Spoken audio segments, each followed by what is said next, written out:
March മാസത്തിലെ ആദ്യത്തെ വെള്ളിയാഴ്ചയും നൊയമ്പ് തുടങ്ങിയതിന് ശേഷമുള്ള ആദ്യത്തെ വെള്ളിയാഴ്ചയാണ്. നമ്മളെല്ലാവരും ഉപവാസം ഇരിക്കുന്നവരുണ്ട്, ഇറച്ചി മീനെല്ലാം ഉപേക്ഷിച്ചവരുണ്ട്, ഒരു നേരം ഭക്ഷണം കഴിക്കുന്നവരുണ്ട്. പിന്നെ പല തീരുമാനങ്ങളുണ്ട്. കുടി മാറ്റി നിർത്താം, സിഗരറ്റ് വലിക്കുന്നത് അല്ലെങ്കിൽ വീടി വലിക്കുന്നതെല്ലാം മാറ്റി നിർത്താം, മറ്റുള്ളവരോട് കുറ്റം പറയുന്നത്, അച്ഛനെന്ന പ്രസംഗത്തിൽ പറഞ്ഞില്ലേ കുറ്റം വിധിക്കരുത്, അങ്ങനെ പറയുന്നതെല്ലാം മാറ്റി നിർത്താം. അങ്ങനെ പല തീരുമാനങ്ങൾ എടുത്തുകൊണ്ടാണ് നമ്മളുടെ നൊയമ്പ് ആചരണം തിങ്കളാഴ്ച നമ്മൾ തുടങ്ങിയിരിക്കുക. ഇവിടെ കർത്താവ് നമ്മളോട് സ്നേഹം കാണിക്കുന്ന നാളുകളാണിത്. നമുക്കറിയാം, വർഷത്തിൽ ഈ 40-50 ദിവസമാണ് നമ്മൾ എന്ത് ചെയ്യുക? കുരിശിൻ്റെ വഴി ചൊല്ലി പ്രാർത്ഥിക്കുക, അല്ലേ? പിന്നീട് ഏതെങ്കിലും സമയങ്ങളിൽ കുരിശിൻ്റെ വഴി ചൊല്ലി പ്രാർത്ഥിക്കാറുണ്ടോ? പള്ളികളിൽ ഉണ്ടോ? ഇല്ല. അതെന്താ കാരണം?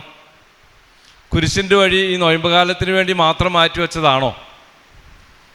കുരിശിൻ്റെ വഴി എല്ലാ ദിവസവും നമ്മുടെ ജീവിതത്തിൽ പ്രാവർത്തികമാക്കേണ്ട ഒരു വഴിയല്ലേ? എന്തുകൊണ്ട് നമ്മൾ കുരിശിൻ്റെ വഴി ഈ 40 ദിവസം ഈ 50 ദിവസം നൊയമ്പ് കഴിയുമ്പോൾ അതോടെ തീർന്നു? പിന്നെ നമ്മൾ പള്ളിയുടെ സൈഡുകളിൽ ഇങ്ങനെ വെച്ചിരിക്കുന്ന കുരിശിൻ്റെ വഴിയുടെ പിന്നാലെ പോകാറില്ല. ദൈവം പറയുന്നൊരു കാര്യം, കുരിശിൻ്റെ വഴി എന്നത് രക്ഷാകര ദൗത്യത്തിൻ്റെ മുഖ്യമായ പ്രവൃത്തികളാണത്. അത് വരച്ച് വെച്ചിരിക്കുക. അപ്പോൾ എല്ലാ ദിവസവും വിശുദ്ധ കുരിശിൻ്റെ വഴി ചൊല്ലി പ്രാർത്ഥിക്കുന്നവർ എത്ര പേരുണ്ട് ഇവിടെ? എല്ലാ ദിവസവും ഞാൻ വീട്ടിലിരുന്ന് പ്രാർത്ഥിക്കുന്നുണ്ട് ബ്രദറെ കുരിശിൻ്റെ വഴി. ധൈര്യമായിട്ട് പറയാൻ പറ്റുമോ ആർക്കെങ്കിലും? അവിടെ ഒരു ചേട്ടൻ കൈ ഉയർത്തിയിരിക്കുന്നു, അവിടെ ഒരു ചേച്ചി, 1-2 പേര്. ആലോചിച്ച് നോക്കിയേ, ദൈവത്തിൻ്റെ ആ രക്ഷാകര പ്രവർത്തനം നമ്മുടെ ജീവിതത്തിൽ എല്ലാ ദിവസവും നമുക്ക് വേണം. വിശുദ്ധ കുരിശിൻ്റെ വഴി എന്ന് പറയുന്നത് എല്ലാ ദിവസവും നമ്മൾ ചെല്ലേണ്ടതാണ്. എൻ്റെ മുമ്പിൽ കൗൺസിലിങ്ങിന് വരുമ്പോൾ ചില സമയങ്ങളിൽ കർത്താവ് പറയാറുണ്ട് വ്യക്തികളോട്, കുരിശിൻ്റെ വഴി ഇത്രയും പ്രാവശ്യം ചൊല്ലി, ഇത്ര ദിവസം ചൊല്ലി പ്രാർത്ഥിക്കുക, നിങ്ങളുടെ പ്രശ്നങ്ങൾ, നിങ്ങളുടെ നിയോഗങ്ങൾ ദൈവം സാധിച്ചു തരും. ഒത്തിരി അനുഭവത്തിലൂടെ എനിക്കത് പറയാൻ പറ്റും. എല്ലാ ദിവസവും നമ്മൾക്ക് വീട്ടിൽ ഇരുന്നു കൊണ്ട് അല്ലെങ്കിൽ വീട്ടിൽ മുട്ടുകുത്തിന്നുകൊണ്ട് കുരിശിൻ്റെ വഴി ചൊല്ലി പ്രാർത്ഥിക്കാം. നമ്മുടെ മുമ്പിലേക്ക് ആ 1-ാം സ്ഥലം തുടങ്ങി 14-ാം സ്ഥലം വരെയുള്ള ചിന്തകൾ കൊണ്ടുവരുമ്പോൾ നമ്മുടെ ഹൃദയം ദൈവവുമായി ഐക്യപ്പെടണം. ഇന്ന് ജോബിയച്ചൻ്റെ പ്രസംഗത്തിൻ്റെ കാര്യമായിരുന്നില്ലേ, ആരാണ് ഉയർത്തപ്പെടേണ്ടത്, ആരാണ് ചെറുതാവേണ്ടത്? ഇന്നത്തെ സുവിശേഷം പറയുന്നത് തന്നെ സ്നാപയോഹന്നാൻ പറയുന്നത് എന്താണ്? ഞാൻ ചെറുതാകണം, അവൻ വലുതാകണം. ആര് വലുതാകണം? ഈശോയാണോ നമ്മളാണോ? ഈശോ വലുതാകണം. ഈശോ വലുതാകണമെങ്കിൽ നമ്മൾ ചെറുതാകണം. സ്നാപയോഹന്നാൻ തന്നെ വീണ്ടും ഒരു സ്ഥലത്ത് ഒരു കാര്യം പറഞ്ഞിട്ടുണ്ട്. യോഹന്നാൻ്റെ സുവിശേഷം 1-ാം അധ്യായം 29-ാമത്തെ വചനം ആർക്കെങ്കിലും അറിയോ? യോഹന്നാൻ്റെ സുവിശേഷം 1-ാം അധ്യായം 29-ാമത്തെ വചനത്തിൽ കർത്താവ് നടന്നു വരുന്നത് കണ്ട് യോഹന്നാൻ പറയുന്നു, എന്ത് പറയുന്നു? ഇതാ ലോകത്തിൻ്റെ പാപം നീക്കുന്ന ദൈവത്തിൻ്റെ കുഞ്ഞാട്. അപ്പം ലോകത്തിൽ എത്ര പാപങ്ങളുണ്ട്? ലോകത്തിൽ എത്ര പാപങ്ങളുണ്ട്? ഹല്ലേലൂയ എന്ന് പറഞ്ഞേ, ഹല്ലേലൂയ, ഹല്ലേലൂയ, ഹല്ലേലൂയ. ഇവിടെ യോഹന്നാൻ പറയുന്നു ലോകത്തിൻ്റെ പാപം നീക്കുന്ന ദൈവത്തിൻ്റെ കുഞ്ഞാട്. മനുഷ്യൻ്റെ പാപം എന്നല്ല പറഞ്ഞ്, മനുഷ്യൻ്റെ പാപങ്ങൾ എന്നല്ല പറഞ്ഞ്, ലോകത്തിൻ്റെ പാപങ്ങൾ എന്നല്ല പറഞ്ഞ്, ലോകത്തിൻ്റെ പാപം നീക്കുന്ന ദൈവത്തിൻ്റെ കുഞ്ഞാട്. അപ്പം എത്ര പാപമുണ്ട്? ആരോ ഇവിടെ കുളിരിക്കുന്നവരൊക്കെ ധ്യാനം കൂടിയവരാണ്, എല്ലാ സ്ഥലങ്ങളും ധ്യാനം കൂടി വന്നിരിക്കുന്നവരാണ്, എല്ലാവർക്കും അറിയാം എത്ര പാപമുണ്ട്. ഇവിടെ യോഹന്നാൻ പറയുന്നു ലോകത്തിൻ്റെ പാപം എന്ന്. പാപമാണോ പാപങ്ങൾ എന്നാണോ? സുവിശേഷത്തിൽ എന്താ എഴുതിയിരിക്കുന്നത് അറിയോ? പാപം എന്നാണ്. അപ്പോൾ എത്ര പാപമുണ്ട്? പാപം എന്ന് പറയുന്നത് സിംഗുലറാണ്. അപ്പോൾ ഒറ്റ പാപമുള്ളൂ. ഏതാ പാപം? ഏതാണ് പാപം? ബാക്കി എല്ലാ പാപങ്ങളും ഇതിനോട് അനുബന്ധമായി വരുന്ന പാപങ്ങളാണ്. ഏറ്റവും വലിയ പാപം ഒരു പാപം. ആ ഒരു പാപം ഏതാണ്? എന്താണ് ഒരു പാപം? പറയാൻ പറ്റുമോ ആർക്കെങ്കിലും? എന്തിനാണ് യേശുക്രിസ്തു ഭൂമിയിലേക്ക് വന്നത്? ഇപ്പം ധ്യാനചിന്തകളാണല്ലോ, നൊയമ്പുകാലാണ്. എന്തിനാണ് യേശുക്രിസ്തു ഭൂമിയിലേക്ക് വന്നത്? രക്ഷ നൽകുവാൻ, രക്ഷാകര പ്രവർത്തിക്ക് വേണ്ടി. രക്ഷാകര പ്രവർത്തനത്തിലൂടെ എന്താണ് ചെയ്യാൻ ഉദ്ദേശിച്ചത്? ദൈവവും മനുഷ്യനുമായിരുന്ന ആ ബന്ധം കൂട്ടിച്ചേർക്കണം, അല്ലേ? പറയുന്നില്ലേ സുവിശേഷത്തിൽ പറയുന്നുണ്ടല്ലോ, ദൈവമക്കളാകാൻ, മനുഷ്യരായ ഓരോരുത്തരെയും ദൈവമക്കളാക്കാൻ വേണ്ടിയാണ് യേശുക്രിസ്തു ഭൂമിയിലേക്ക് വന്നത്. അപ്പോൾ ദൈവവും മനുഷ്യനുമായുള്ള ഒരു ബന്ധം വിച്ഛേദിക്കപ്പെട്ടിരിക്കുന്നു. എവിടെ വെച്ചാണ് വിച്ഛേദിക്കപ്പെട്ടത്? എവിടെ വെച്ചാണ്? ഏദൻ തോട്ടത്തിൽ. ദൈവവും മനുഷ്യനുമായുള്ള ബന്ധം വിച്ഛേദിക്കപ്പെട്ടിരിക്കുന്നു എന്നൊരു പാപമുണ്ട്. അപ്പോൾ ദൈവവുമായി മനുഷ്യൻ ഒന്നാകാൻ വേണ്ടി യേശു ക്രിസ്തു ഭൂമിയിൽ വരികയും രക്ഷാകരമായ പീഡകൾ സഹിക്കുകയും ഉയർത്തെഴുന്നേൽക്കുകയും ചെയ്തു. അങ്ങനെ ആ പാപത്തിന് പരിഹാരം ചെയ്തു. എന്നിട്ടും ഇന്ന് നമ്മൾ ജീവിക്കുന്ന ഓരോരുത്തരും ആ ബന്ധത്തിലാണോ ഉള്ളത്? ദൈവവും അപ്പനും മകനുമുള്ളൊരു ബന്ധമുണ്ട്. പിതാവിൻ്റെ മക്കളാക്കി തീർത്ത് തന്നിട്ടാണ് യേശുക്രിസ്തു സ്വർഗത്തിലേക്ക് പോയത്. ഇന്ന് ജീവിക്കുന്ന നമ്മൾ ദൈവത്തിൻ്റെ മക്കളായിട്ടാണോ ജീവിക്കുക? ആണോ? ഒന്ന് ചിന്തിക്കാൻ ഈ നൊയമ്പ് കാലം നമ്മളെ പ്രേരിപ്പിക്കുന്നു. ദൈവത്തിൻ്റെ മക്കളായി ജീവിക്കുന്ന ആ അവസ്ഥയിലേക്ക് വീണ്ടും നമ്മൾ തിരിച്ചു വരണം. അതിന് ഒരുപാട് തടസ്സങ്ങളുണ്ട്. വിലാപങ്ങളുടെ പുസ്തകത്തിൽ ഇന്നലെ പ്രാർത്ഥിച്ചു തുറന്നപ്പോൾ ദൈവം തന്നൊരു വചനം ഇതാണ്: എന്തെന്നാൽ കർത്താവ് എന്നേക്കുമായി ഉപേക്ഷിക്കുകയില്ല, അവിടുന്ന് വേദനിപ്പിച്ചാലും തൻ്റെ കാരുണ്യാദ്രകത്തിന് അനുസൃതമായി ദയ കാണിക്കും. അവിടുന്ന് ഒരിക്കലും മനഃപൂർവ്വം മനുഷ്യ മക്കളെ പീഡിപ്പിക്കുകയോ ദുഃഖിപ്പിക്കുകയോ ചെയ്യുന്നില്ല. വചനം പറയാണ്, അവിടുന്ന് ഒരിക്കലും മനഃപൂർവ്വം മനുഷ്യ മക്കളെ പീഡിപ്പിക്കുകയോ ദുഃഖിപ്പിക്കുകയോ ചെയ്യുന്നില്ല. നമുക്ക് ദുഃഖമുണ്ടോ? നമുക്ക് ദുഃഖമുണ്ടോ? നമ്മൾ സഹനങ്ങളിലൂടെയാണോ കടന്നു പോകുന്നത്? ആണോ? അതെ. എന്നിട്ട് ദൈവം പറയുന്നു, ഞാൻ മനഃപൂർവ്വം ഒന്നും ചെയ്യുന്നില്ല എന്ന്. അപ്പോൾ ആരാ ഇതിനൊക്കെ കാരണക്കാരൻ? ആരായിരിക്കാം എൻ്റെ സഹനങ്ങൾക്കും എൻ്റെ പാപങ്ങൾക്കും എൻ്റെ വേദനകൾക്കും എൻ്റെ ദുരിതങ്ങൾക്കും ആരായിരിക്കും കാരണക്കാരൻ? നമ്മൾ തന്നെ. അപ്പം നമ്മൾ ദൈവമക്കളല്ലാതെ പോയി. ദൈവമക്കളെന്ന സ്ഥാനം തിരിച്ചു ലഭിച്ചാൽ ദൈവമക്കളായി കഴിഞ്ഞാൽ നമ്മൾ പാപം ചെയ്യോ? നമ്മൾ പാപം ചെയ്യോ? അപ്പോൾ നമുക്ക് പാപങ്ങളുണ്ടോ? ഇല്ല. പക്ഷെ ഇപ്പം നമ്മൾ പാപങ്ങളോടെയാണ് ജീവിക്കുന്നത്. ഇപ്പോൾ നമ്മൾ പാപങ്ങളോടെയാണ് ജീവിക്കുന്നത്. അങ്ങനെയാണെങ്കിൽ യേശുവുമായിട്ടുള്ള ബന്ധം, ദൈവവുമായിട്ടുള്ള ബന്ധം വിച്ഛേദിക്കപ്പെട്ടിരിക്കുന്നു. ഈ നൊയമ്പ് കാലത്തിൽ നമുക്ക് പറയുന്നൊരൊറ്റ കാര്യം അതാണ്. എന്താണ് പറയുന്നത്? ദൈവവുമായിട്ടുള്ള ബന്ധം കൂട്ടിച്ചേർക്കണം. നമ്മളെല്ലാവരും ക്രിസ്ത്യാനികളാണോ? ഇവിടെ കൂടിയിരിക്കുന്നതിൽ കൂടുതൽ പേരും ക്രിസ്ത്യാനികളാണോ? നമ്മൾ ക്രിസ്ത്യാനികളാണ് ആകേണ്ടവരാണോ ക്രിസ്തു ആകേണ്ടവരാണോ? ഒന്ന് പറയാവോ? നമ്മൾ ക്രിസ്ത്യാനികളായി ജീവിക്കേണ്ടവരാണോ ക്രിസ്തുവായി ജീവിക്കേണ്ടവരാണോ? ക്രിസ്തുവായി ജീവിക്കേണ്ടവരാണ്. ക്രിസ്തുവിൻ്റെ ശരീരത്തിൽ അംഗങ്ങളായി തീരേണ്ടവരാണ്. ക്രിസ്തുവായി ജീവിക്കേണ്ടവരാണ്. പക്ഷെ നമ്മൾ ആരായി ജീവിക്കുന്നേ? നമ്മൾ ആരായി ജീവിക്കുന്നേ? ക്രിസ്ത്യാനികളായി. ഞാൻ ക്രിസ്ത്യാനിയാണ്, ഞാൻ തലമൂത്ത തറവാട്ടിൽ പിറന്ന ക്രിസ്ത്യാനിയാണ്. ഇങ്ങനെ തറവാട് മഹിമയും ക്രിസ്ത്യാനികളുടെ പാരമ്പര്യങ്ങളൊക്കെ പറഞ്ഞുകൊണ്ടാണ് ഇന്ന് ഇവിടെ നടന്നുകൊണ്ടിരിക്കുന്ന ഓരോ കാര്യങ്ങളും. പാരമ്പര്യത്തെ ചൊല്ലിയുള്ള തർക്കം ഇന്നും നടന്നുകൊണ്ടിരിക്കുന്നു. പക്ഷേ നമ്മൾ ആരും ക്രിസ്തുവായിട്ടില്ല. നീ ക്രിസ്തുവാകുവാൻ, നീ ക്രിസ്തുവിൻ്റെ മകനാകുവാൻ, ക്രിസ്തുവാകുവാൻ വിളിക്കപ്പെട്ടതാണ്. അതാണ് ക്രിസ്തു. അതിനിടയിലുള്ള പാപമാണ് ദൈവവുമായിട്ടുള്ള ബന്ധം വിച്ഛേദിക്കപ്പെട്ടത്. ആ ക്രിസ്തു ആകുവാൻ വേണ്ടി ക്രിസ്തു ഭൂമിയിലേക്ക് വന്നു. യോഹന്നാൻ്റെ സുവിശേഷം അവസാന ഭാഗത്തിൽ അപ്പോസ്തലന്മാരെ സുവിശേഷം പ്രഘോഷിക്കാൻ പറഞ്ഞയക്കുന്നുണ്ട്. അവിടെ ക്രിസ്തു പറയുന്നുണ്ട്, എന്നെ അയച്ചതുപോലെ, എൻ്റെ പിതാവ് എന്നെ അയച്ചതുപോലെ ഞാൻ നിങ്ങളെ അയക്കുന്നു. എങ്ങനെ പറഞ്ഞിരിക്കുന്നത്? എൻ്റെ പിതാവ് എന്നെ അയച്ചതുപോലെ. ക്രിസ്തുവിനെ എങ്ങനെ അയച്ചേ? ക്രിസ്തുവിനെ എന്നും പറഞ്ഞ് അയച്ചേ? Praise the lord, hallelujah. ഇന്ന് ശബ്ദത്തോടെ പറഞ്ഞേ, ഹല്ലേലൂയ, ഹല്ലേലൂയ, ഹല്ലേലൂയ, ഹല്ലേലൂയ. ക്രിസ്തുവിനെ അയച്ചതുപോലെ പിതാവ് ക്രിസ്തുവിനെ അയച്ച അതേ സ്നേഹത്തിൽ അതേ മകനായി നമ്മളെയും ലോകത്തിലേക്ക് അയക്കുന്നു. പക്ഷേ നമ്മൾ ക്രിസ്തുവിൻ്റെ മകനും മകളും അല്ലാതെ നമ്മൾ ജീവിച്ചുകൊണ്ടിരിക്കുകയാണ്. അതുകൊണ്ട് തന്നെയാണ് നമ്മുടെ ജീവിതത്തിലെ ദുരന്തങ്ങൾ, ജീവിതത്തിലെ പ്രശ്നങ്ങൾക്കെല്ലാം കാരണം. മാർക്കോസിൻ്റെ സുവിശേഷത്തിൽ 10-ാം അധ്യായം 17-ാമത്തെ വചനപ്രകാരം നമുക്കറിയാം, ഒരു ധനികനായ യുവാവ് കർത്താവിനെ കാണാൻ വരുന്നുണ്ട്. എന്തിനു വേണ്ടിയിട്ടാണ് വരുന്നത്? അറിയോ ആ ഭാഗം? 10-ാം അധ്യായം 17-24 ഒരു ധനികനായ മകൻ കർത്താവിനെ കാണാൻ വരുന്നുണ്ട്. എന്തിനു വേണ്ടിയിട്ടാ? ക്രിസ്തുവിൻ്റെ ശിഷ്യനാകണം, അത്രേ ഉള്ളൂ അല്ലേ? ക്രിസ്തുവിൻ്റെ ശിഷ്യനാകാൻ വേണ്ടി കടന്നു വരുന്ന ധനികനായ ഒരു യുവാവിനെ പറ്റി പറയുന്നുണ്ട്. അവിടെ അവൻ പറയുന്നുണ്ട്, യേശു അവനോട് ചോദിച്ചു, എന്തുകൊണ്ടാണ് നീ എന്നെ നല്ലവൻ എന്ന് വിളിക്കുന്നത്? ദൈവം ഒരുവനല്ലാതെ നല്ലവനായി ആരുമില്ല. പ്രമാണങ്ങൾ നിനക്കറിയാമല്ലോ, കൊല്ലരുത്, വ്യഭിചാരം ചെയ്യരുത്, മോഷ്ടിക്കരുത്, കള്ളസാക്ഷ്യം നൽകരുത്, വഞ്ചിക്കരുത്, പിതാവിനെയും മാതാവിനെയും ബഹുമാനിക്കുക. അവൻ പറഞ്ഞു, ഗുരു, ചെറുപ്പം മുതൽ ഞാൻ ഇവയെല്ലാം പാലിക്കുന്നുണ്ട്. യേശു സ്നേഹപൂർവം അവനെ കടാക്ഷിച്ചുകൊണ്ട് പറഞ്ഞു. എന്തു പറഞ്ഞു? നിനക്ക് ഒരു കുറവുണ്ട്, പോയി നിനക്കുള്ളതെല്ലാം വിറ്റ് ദരിദ്രർക്ക് കൊടുക്കുക, അപ്പോൾ സ്വർഗത്തിൽ നിനക്ക് നിക്ഷേപമുണ്ടാകും. Hallelujah, hallelujah. സ്വത്ത് വിറ്റ് കൊണ്ടുപോകാനാണോ കർത്താവ് പറഞ്ഞേ? സ്വത്ത് വിറ്റ് കളയാനാണോ കർത്താവ് പറഞ്ഞേ? കർത്താവ് ഇവിടെ പറയുന്നുണ്ട്, ആ മകൻ യഹൂദനാണ്. യഹൂദനായ ഒരു വ്യക്തി അനുസരിക്കേണ്ട കൽപ്പനകളാണതൊക്കെ.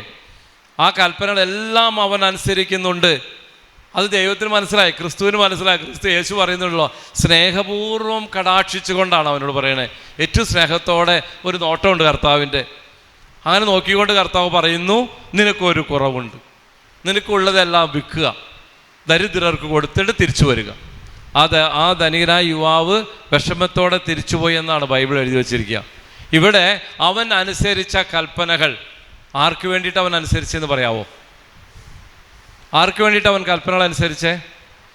അവന് വേണ്ടി മാത്രം. യഹൂദനായ നിലയ്ക്ക് ഞാൻ കൽപ്പനകൾ അനുസരിക്കാൻ ബാധ്യസ്ഥനായതുകൊണ്ട് അവന് വേണ്ടി തന്നെ കൽപ്പനകൾ അനുസരിച്ചു. അവന് യേശുവിന് വേണ്ടിയോ പിതാവായ ദൈവത്തിനോ വേണ്ടിയല്ല കൽപ്പനകൾ അനുസരിച്ചത്. നീ പിതാവായ ദൈവത്തിന് വേണ്ടി, നീ ആർക്ക് വേണ്ടിയാണ് ഈ കൽപ്പനകൾ അനുസരിക്കുക?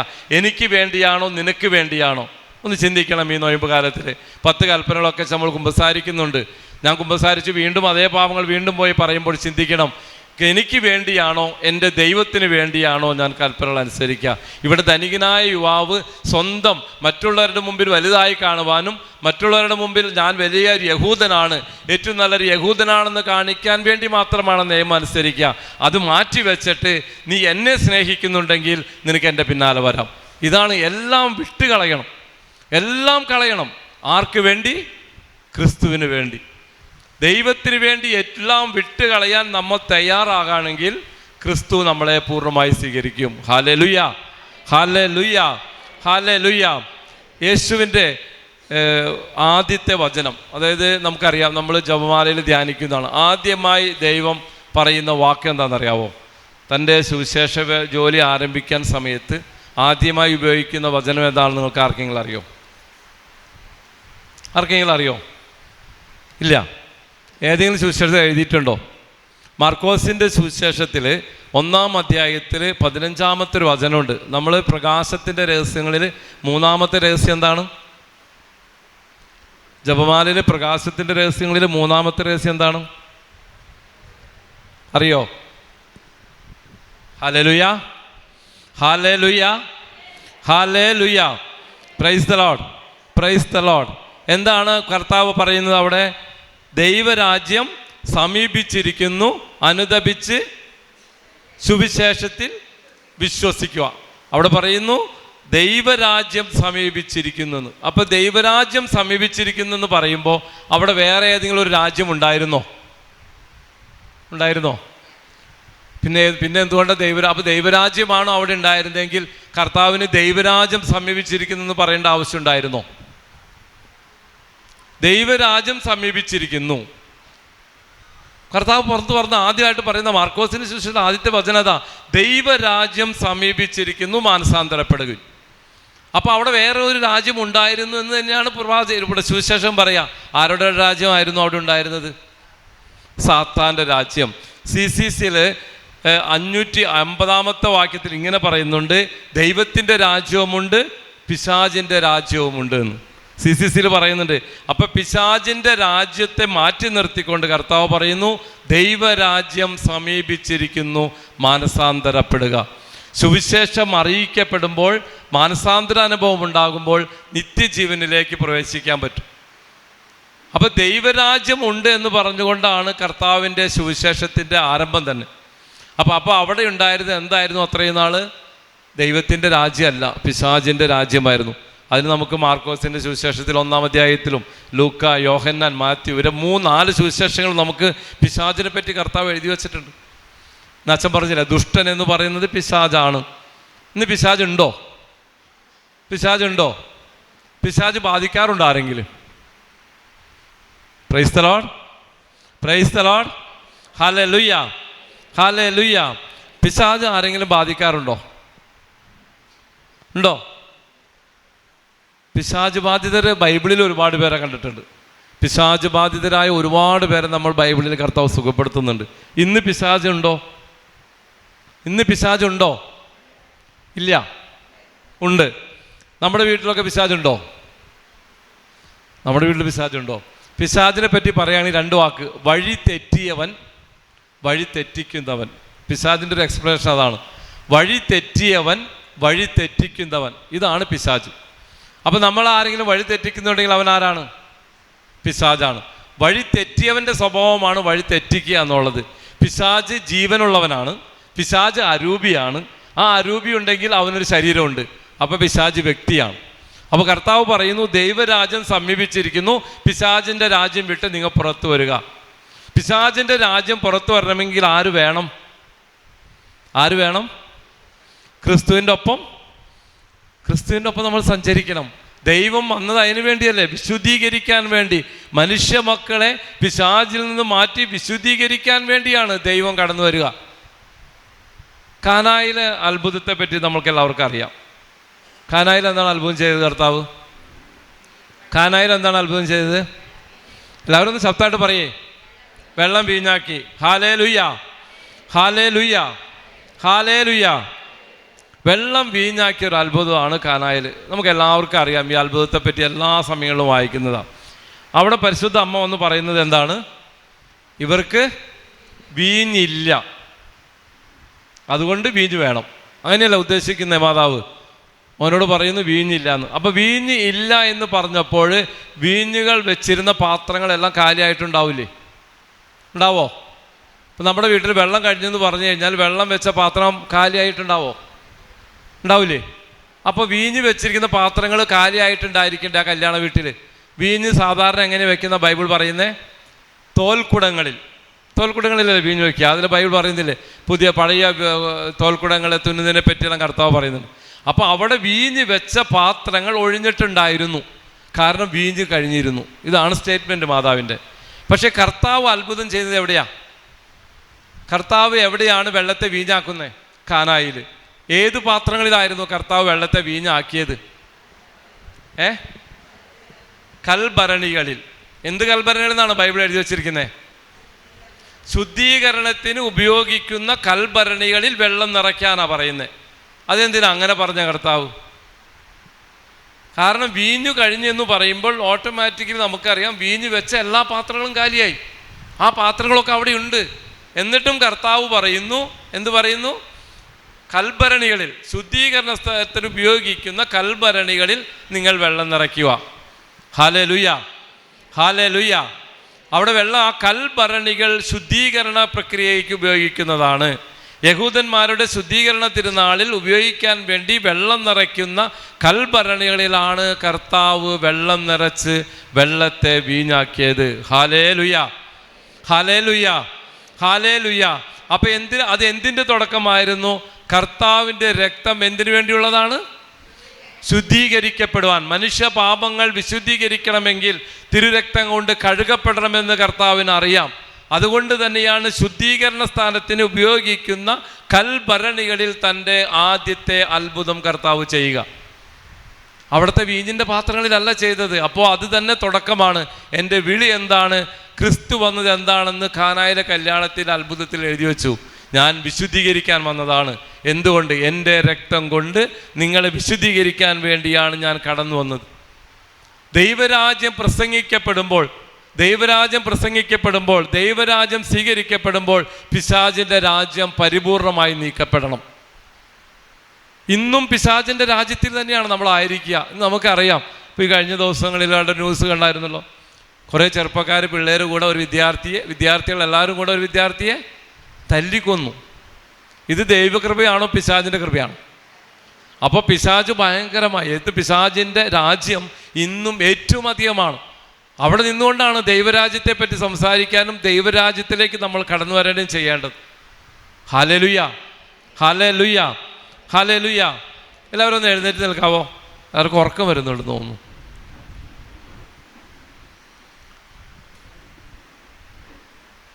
ഈ കാനായിലെ കല്യാണത്തിൽ കർത്താവ് ചെയ്തൊരു അത്ഭുതത്തെ പറ്റിയാണ് ഇപ്പോൾ നമ്മൾ പറയുക. ശുദ്ധീകരണ തിരുനാളിന് ഉപയോഗിക്കുന്ന ആ കൽഭരണികൾ വെള്ളം നിറച്ച് വീഞ്ഞാക്കി മാറ്റിയവൻ, അവൻ്റെ രക്തം, തൻ ശരീരത്തിൽ ഓടുന്ന രക്തം കൊണ്ട് മനുഷ്യ മക്കളെ വിടുതല ചെയ്യാൻ വേണ്ടി പാപത്തിന് പരിഹാരമായി തിരുരക്തം ഒഴുക്കപ്പെട്ടതിനെ പറ്റിയാണ് ചിന്തിക്കുന്ന ദിവസങ്ങളാണ് ഈ ദിവസങ്ങൾ. 5000-ത്തിലധികം മുറിവുകളാണ് ഈ കുരിശിൽ കിടന്ന ക്രിസ്തുവിലുള്ളത്. 5000-ൽ പരം മുറിവുകൾ. അതിൽ 80 പരം മുറിവുകൾ തലയിൽ മാത്രമാണെന്നാണ് പറയുക. ഒന്ന് ചിന്തിച്ചു നോക്കിയ കർത്താവിൻ്റെ രൂപം ഇവിടെ കാണുന്ന രൂപത്തെ പോലെയല്ല. 5000-ത്തിലധികം മുറിവുകളിലൂടെ ചിന്തപ്പെട്ട രക്തത്താൽ രക്ഷിക്കപ്പെടാൻ വേണ്ടി വന്നവരാണ് നമ്മൾ. ക്രിസ്തു ആകേണ്ടവരാണ് നമ്മൾ. പലപ്പോഴും ഇവിടെ വരുന്നു, ഒന്ന് പ്രാർത്ഥിക്കുന്നു, വെള്ളിയാഴ്ച സീനായിൽ പോയാൽ ഒന്ന് കുമ്പസാരിക്കാം, അങ്ങനെ ഒരു കുമ്പസാരമൊക്കെ ഒന്ന് കഴിഞ്ഞ് ഒരു കുർബാനയൊക്കെ കഴിഞ്ഞ് പലരും ഇന്ന് കുർബാനയ്ക്ക് പള്ളിയാകും നിറയെ ആളായിരുന്നു. ഇപ്പോൾ പകുതി പേര് പുറത്തു പോയി. അതിനുവേണ്ടി മാത്രമാണോ വെള്ളിയാഴ്ച ദിവസങ്ങളിലേക്ക് ഇവിടെ കടന്നു വരിക? ഇവിടെ ആഴ്ചയിൽ നമുക്കറിയാം മാസത്തിൽ 2 ധ്യാനമുണ്ട്, എല്ലാ വെള്ളിയാഴ്ചകളിലും ശുശ്രൂഷയുണ്ട്. എന്നിട്ടും ഇന്ന് നമ്മൾ ദൈവമക്കളാണോ? ഈ ശുശ്രൂഷകളിൽ നമ്മൾക്ക് സംബന്ധിച്ചിട്ട് നമ്മൾ ദൈവമക്കളായിട്ടുണ്ടോ?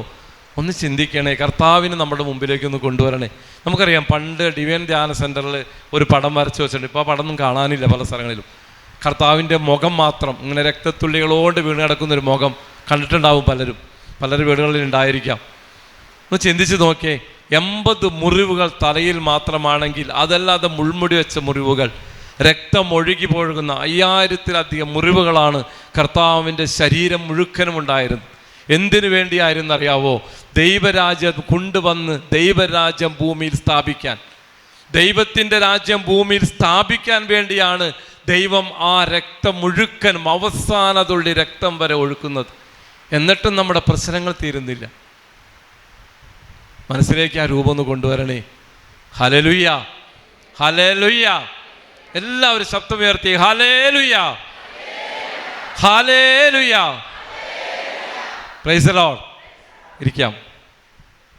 ഇത്രയേറെ മുറിവുകളിലൂടെ നമ്മൾ കർത്താവിനെ കാണുമ്പോൾ എപ്പോഴെങ്കിലും ചിന്തിച്ചിട്ടുണ്ടോ കർത്താവിൻ്റെ മുമ്പിൽ നമ്മൾ എനിക്ക് വേണ്ടിയാണ് ഈ രക്തം ചിന്തപ്പെട്ടതെന്ന്, എനിക്ക് വേണ്ടിയാണ് ഈ പ്രശ്നങ്ങളെല്ലാം ഉണ്ടായതെന്ന് എന്തെങ്കിലും ചിന്തിച്ചിട്ടുണ്ടോ? എപ്പോഴെങ്കിലും ചിന്തിക്കാൻ സാധിച്ചിട്ടുണ്ടോ? നമ്മുടെ പ്രശ്നങ്ങൾ ഇനിയും തീരുന്നില്ല. കൗൺസിലിങ്ങിലിരിക്കുമ്പോൾ എപ്പോഴും ഞാൻ കാണാറുണ്ട്, പ്രശ്നങ്ങളോടെയാണ് വരിക. അച്ഛൻ പറഞ്ഞു കൗൺസിലിംഗ് ശുശ്രൂഷയുണ്ട് ഇവിടെ, ശനിയാഴ്ച ദിവസങ്ങളിൽ വന്ന് കൗൺസിലിംഗ് ശുശ്രൂഷ കൂടുന്നു. എന്തിനു വേണ്ടി നമ്മളൊരു കൗൺസിലറെ പോയി കാണുന്നേ? നമ്മുടെ പ്രശ്നങ്ങളൊക്കെ ഒന്ന് പറയുന്നു, അതിനെന്തെങ്കിലും പരിഹാരം ലഭിക്കുമോ എന്ന്.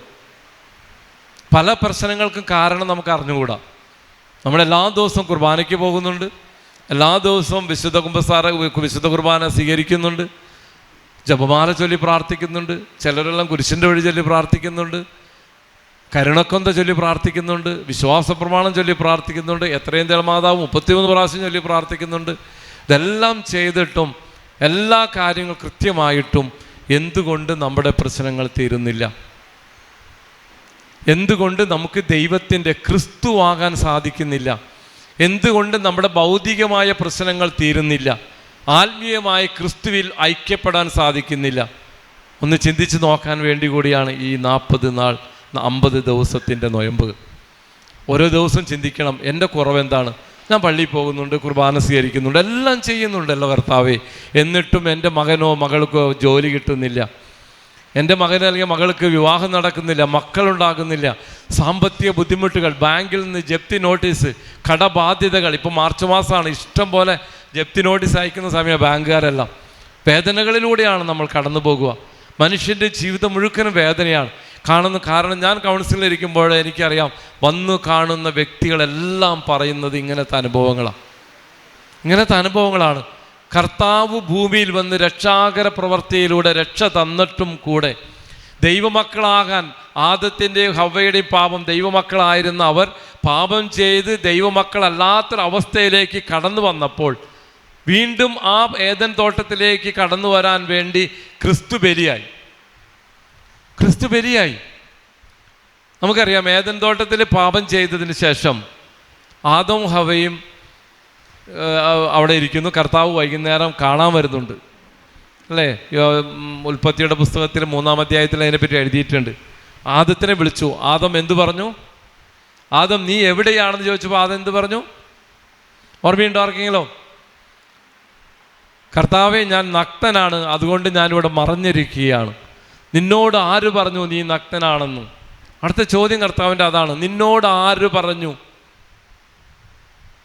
നീ നഗ്നനാണെന്ന്? ഇന്ന് പലരും പലരോടും പറയുന്നതാണിത്. നമ്മുടെ മനസ്സിലിരുന്ന് പറയും നീ ചെയ്യുന്നത് ഒന്നും ശരിയല്ല. ഇന്ന് പലരോടും പല രീതിയിൽ പറയുന്നുണ്ട് നീ നഗ്നനാണെന്ന്. അത് പിശാചാണ് പറഞ്ഞു കൊടുത്തത്. പിശാചാണ് പറഞ്ഞു കൊടുത്തത്. കർത്താവ് ചോദിക്കുന്നുണ്ട്, അപ്പോൾ ഞാൻ പറഞ്ഞത് ചെയ്തില്ല, നന്മ തിന്മയുടെ മരത്തിൽ നിന്ന് നീ ഭക്ഷിച്ചു എന്നെല്ലാം ചോദിക്കുന്നുണ്ട്. എന്നിട്ട് കർത്താവിന് മുമ്പിലേക്ക് കടന്നു വരുമ്പോൾ കർത്താവ് എന്ത് ചെയ്യുന്നേ? തോലുകൊണ്ട് വസ്ത്രമുണ്ടാക്കി അവരുടിപ്പിക്കുന്നു. Praise the lord, praise the lord. വസ്ത്രമുണ്ടാക്കി അവർ ഉടുപ്പിക്കുകയാണ്. ഏദൻ തോട്ടത്തിൽ വെച്ച് തോലുണ്ടാക്കി ആ തോല് കൊണ്ട് വസ്ത്രമുണ്ടാക്കി ആദത്തിനും ഹവ്വയ്ക്കും കൊടുക്കുകയാണ്. അവിടെ എവിടെ നിന്നാണ് തോല് കിട്ടിയേ? അവിടെ തോല് എങ്ങനെയാണ് കർത്താവ് ഉണ്ടാക്കിയിരിക്കുക? പിതാവായ ദൈവം ഏതെങ്കിലും ഒരു മൃഗത്തിനെ അവിടെ കൊന്നിരിക്കും, ഉറപ്പാണ്. ഒരു മൃഗത്തിൻ്റെ തോല് വലിച്ചു ഉരിഞ്ഞെടുത്ത് ആ മൃഗത്തിൻ്റെ തോല് കൊണ്ടാണ് വസ്ത്രം ഉണ്ടാക്കുക. അപ്പോൾ അവിടെ തോലില്ലാതെ തോലുരിയപ്പെട്ട ഒരു മൃഗം കിടന്നിരുന്നു. പഴയ നിയമത്തിൽ ആദ്യത്തെ അധ്യായത്തിൽ കാണുന്നൊരു സംഭവം അത്. ഒന്ന് ആലോചിച്ച് നോക്കിയേ. വേറൊരു വ്യക്തി ഈ തൊലിയുരിക്കപ്പെട്ട മൃഗത്തിനെ പോലെ എവിടെയാണ് കിടന്നത്?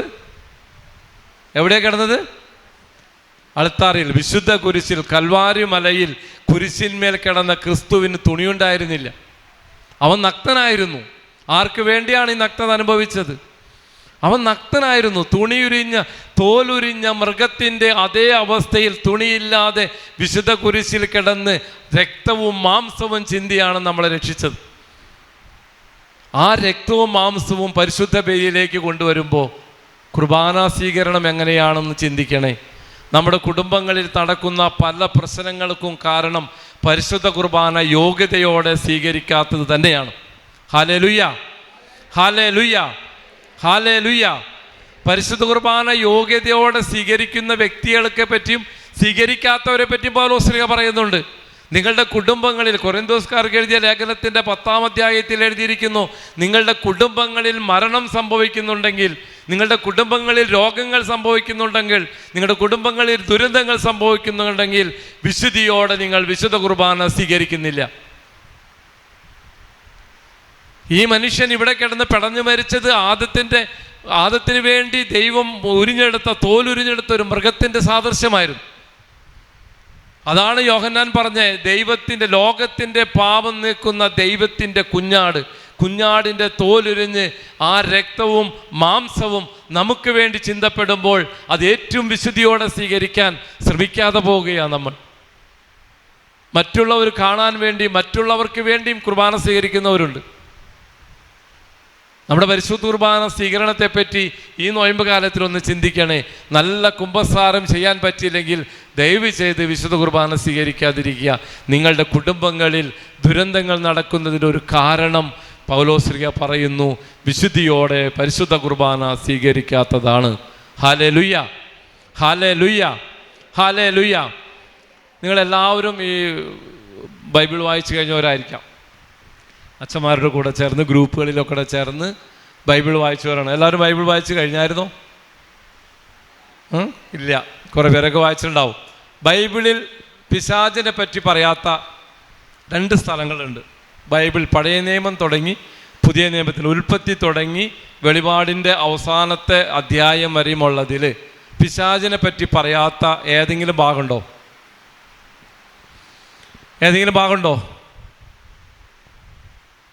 പിശാചിനെ പറ്റി ബൈബിളിൽ പറഞ്ഞിട്ടുണ്ടോ? ഉണ്ട്. ബൈബിളിൻ്റെ ആദ്യത്തെ 1, 2, 3 അധ്യായങ്ങൾ, 1ഉം 2ഉം അധ്യായങ്ങൾ, ഉൽപ്പത്തിയുടെ 1-ാം അധ്യായത്തിലും 2-ാം അധ്യായത്തിലും ആരില്ല? പിശാചില്ല.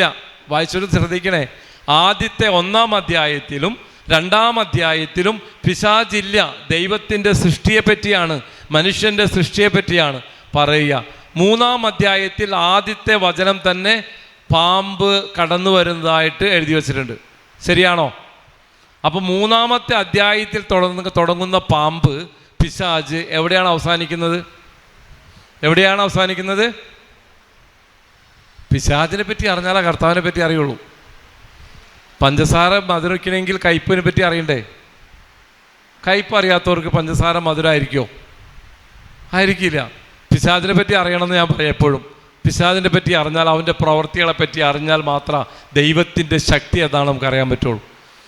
ദൈവത്തിൻ്റെ ശക്തി അറിയണമെങ്കിൽ അതിനെതിരായിട്ടിരിക്കുന്ന ഒരു പിശാചിനെ പറ്റി അറിയണം. ആദ്യത്തെ ഉൽപ്പത്തിയുടെ 1-ാം അധ്യായം 2-ാം അധ്യായത്തിൽ ആരെ പറ്റി പറയുന്നില്ല? പിശാചിനെ പറ്റി പറയുന്നില്ല. 3-ാം അധ്യായത്തിൻ്റെ അവസാന ഭാഗങ്ങളിൽ, 3-ാം അധ്യായത്തിൻ്റെ ആദ്യത്തെ ഭാഗങ്ങളിലാണ് വരിക. ഇവിടെ വെളിപാടിൻ്റെ പുസ്തകത്തിൽ അവസാനത്തെ 2 അധ്യായങ്ങൾ നിങ്ങൾ വായിച്ച് നോക്കുകയാണെങ്കിൽ 21-ാം അധ്യായവും 22-ാം അധ്യായവും വായിക്കുമ്പോൾ അവിടെ പിശാചിനെ പറ്റി എഴുതപ്പെട്ടിട്ടില്ല. 21-ാമത്തെ അധ്യായത്തിൽ എഴുതുന്ന ഹെഡിങ് തന്നെ പുതിയ ആകാശം പുതിയ ഭൂമി എന്നാണ്. അവസാന വിധി 20-ാം അധ്യായത്തിൻ്റെ ഏറ്റവും അവസാനത്തെ പാരഗ്രാഫിൽ പിശാചിനെ ചുരുട്ടിക്കൂട്ടി വിശുദ്ധ മിഖായേൽ അവസാനിപ്പിക്കുകയാണ്. മനസ്സിലായോ? അതിനുശേഷം വരുന്നത് പുതിയ ആകാശം പുതിയ ഭൂമി എന്നും പറഞ്ഞാണ് തുടങ്ങുക. ഈ പുതിയ ആകാശവും പുതിയ ഭൂമിയും ഏദൻ തോട്ടത്തിൽ ആദ്യം ദൈവം സൃഷ്ടിച്ചതാണ്. അപ്പോൾ ഈ സുവിശേഷത്തിൻ്റെ മുഖ്യമായ ഈ നമ്മുടെ ബൈബിൾ വായിക്കുമ്പോൾ നമ്മൾ മനസ്സിലാക്കേണ്ട ഒറ്റൊരു കാര്യം ഇതാണ്: ബൈബിളിൻ്റെ ആദ്യത്തെ 2 അധ്യായങ്ങളിൽ പിശാചില്ല, അവസാനത്തെ 2 അധ്യായങ്ങളിൽ പിശാചില്ല, ബാക്കി എല്ലാ സ്ഥലത്തും പിശാചുണ്ട്. അങ്ങനെയാണെങ്കിൽ നമ്മളിൽ പിശാചുണ്ടാവോ? പിശാചുണ്ടാവോ? ഉണ്ടാവും. അപ്പോൾ പിശാചിനെ പറ്റി അറിയോ?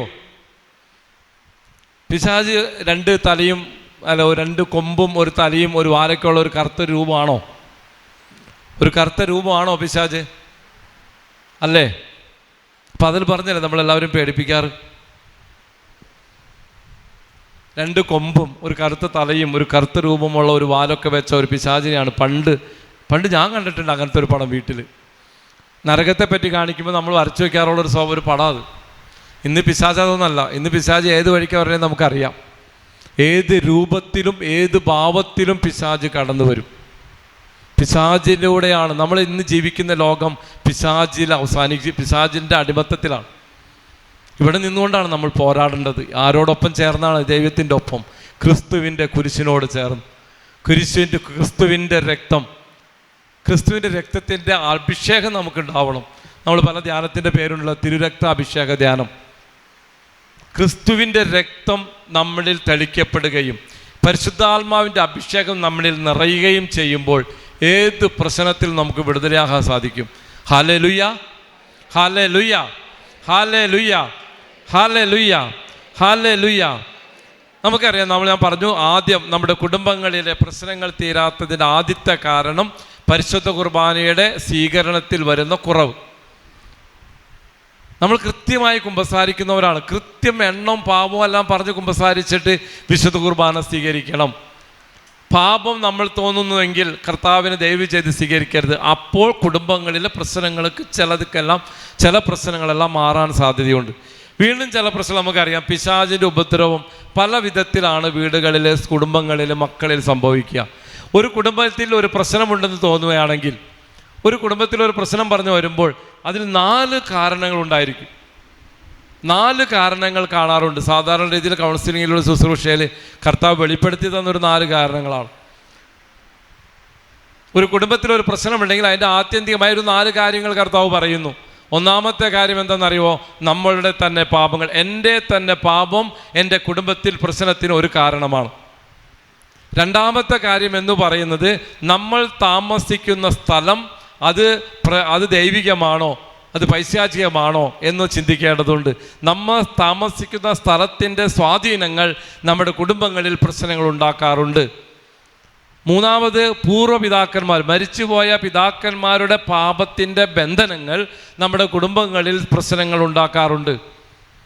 നാലാമത്തെ ചിന്ത, നമുക്കെതിരായി മറ്റുള്ളവർ ചെയ്യുന്ന ചില പ്രവർത്തികൾ, നമുക്കെതിരായി മറ്റുള്ളവർ പിശാചിലൂടെ ചെയ്യുന്ന ചില പ്രവർത്തികൾ നമ്മുടെ കുടുംബത്തിലെ പ്രശ്നങ്ങൾക്ക് കാരണമാകാറുണ്ട്.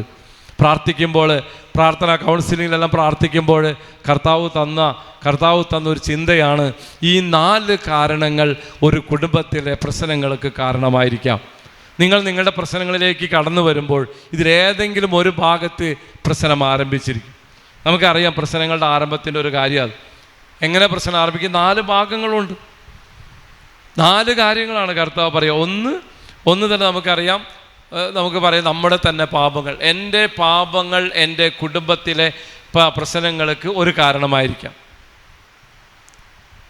നമ്മുടെ പാപങ്ങൾ പ്രശ്നങ്ങൾക്ക് കാരണമെന്ന് പറയാൻ കാരണം എന്താ?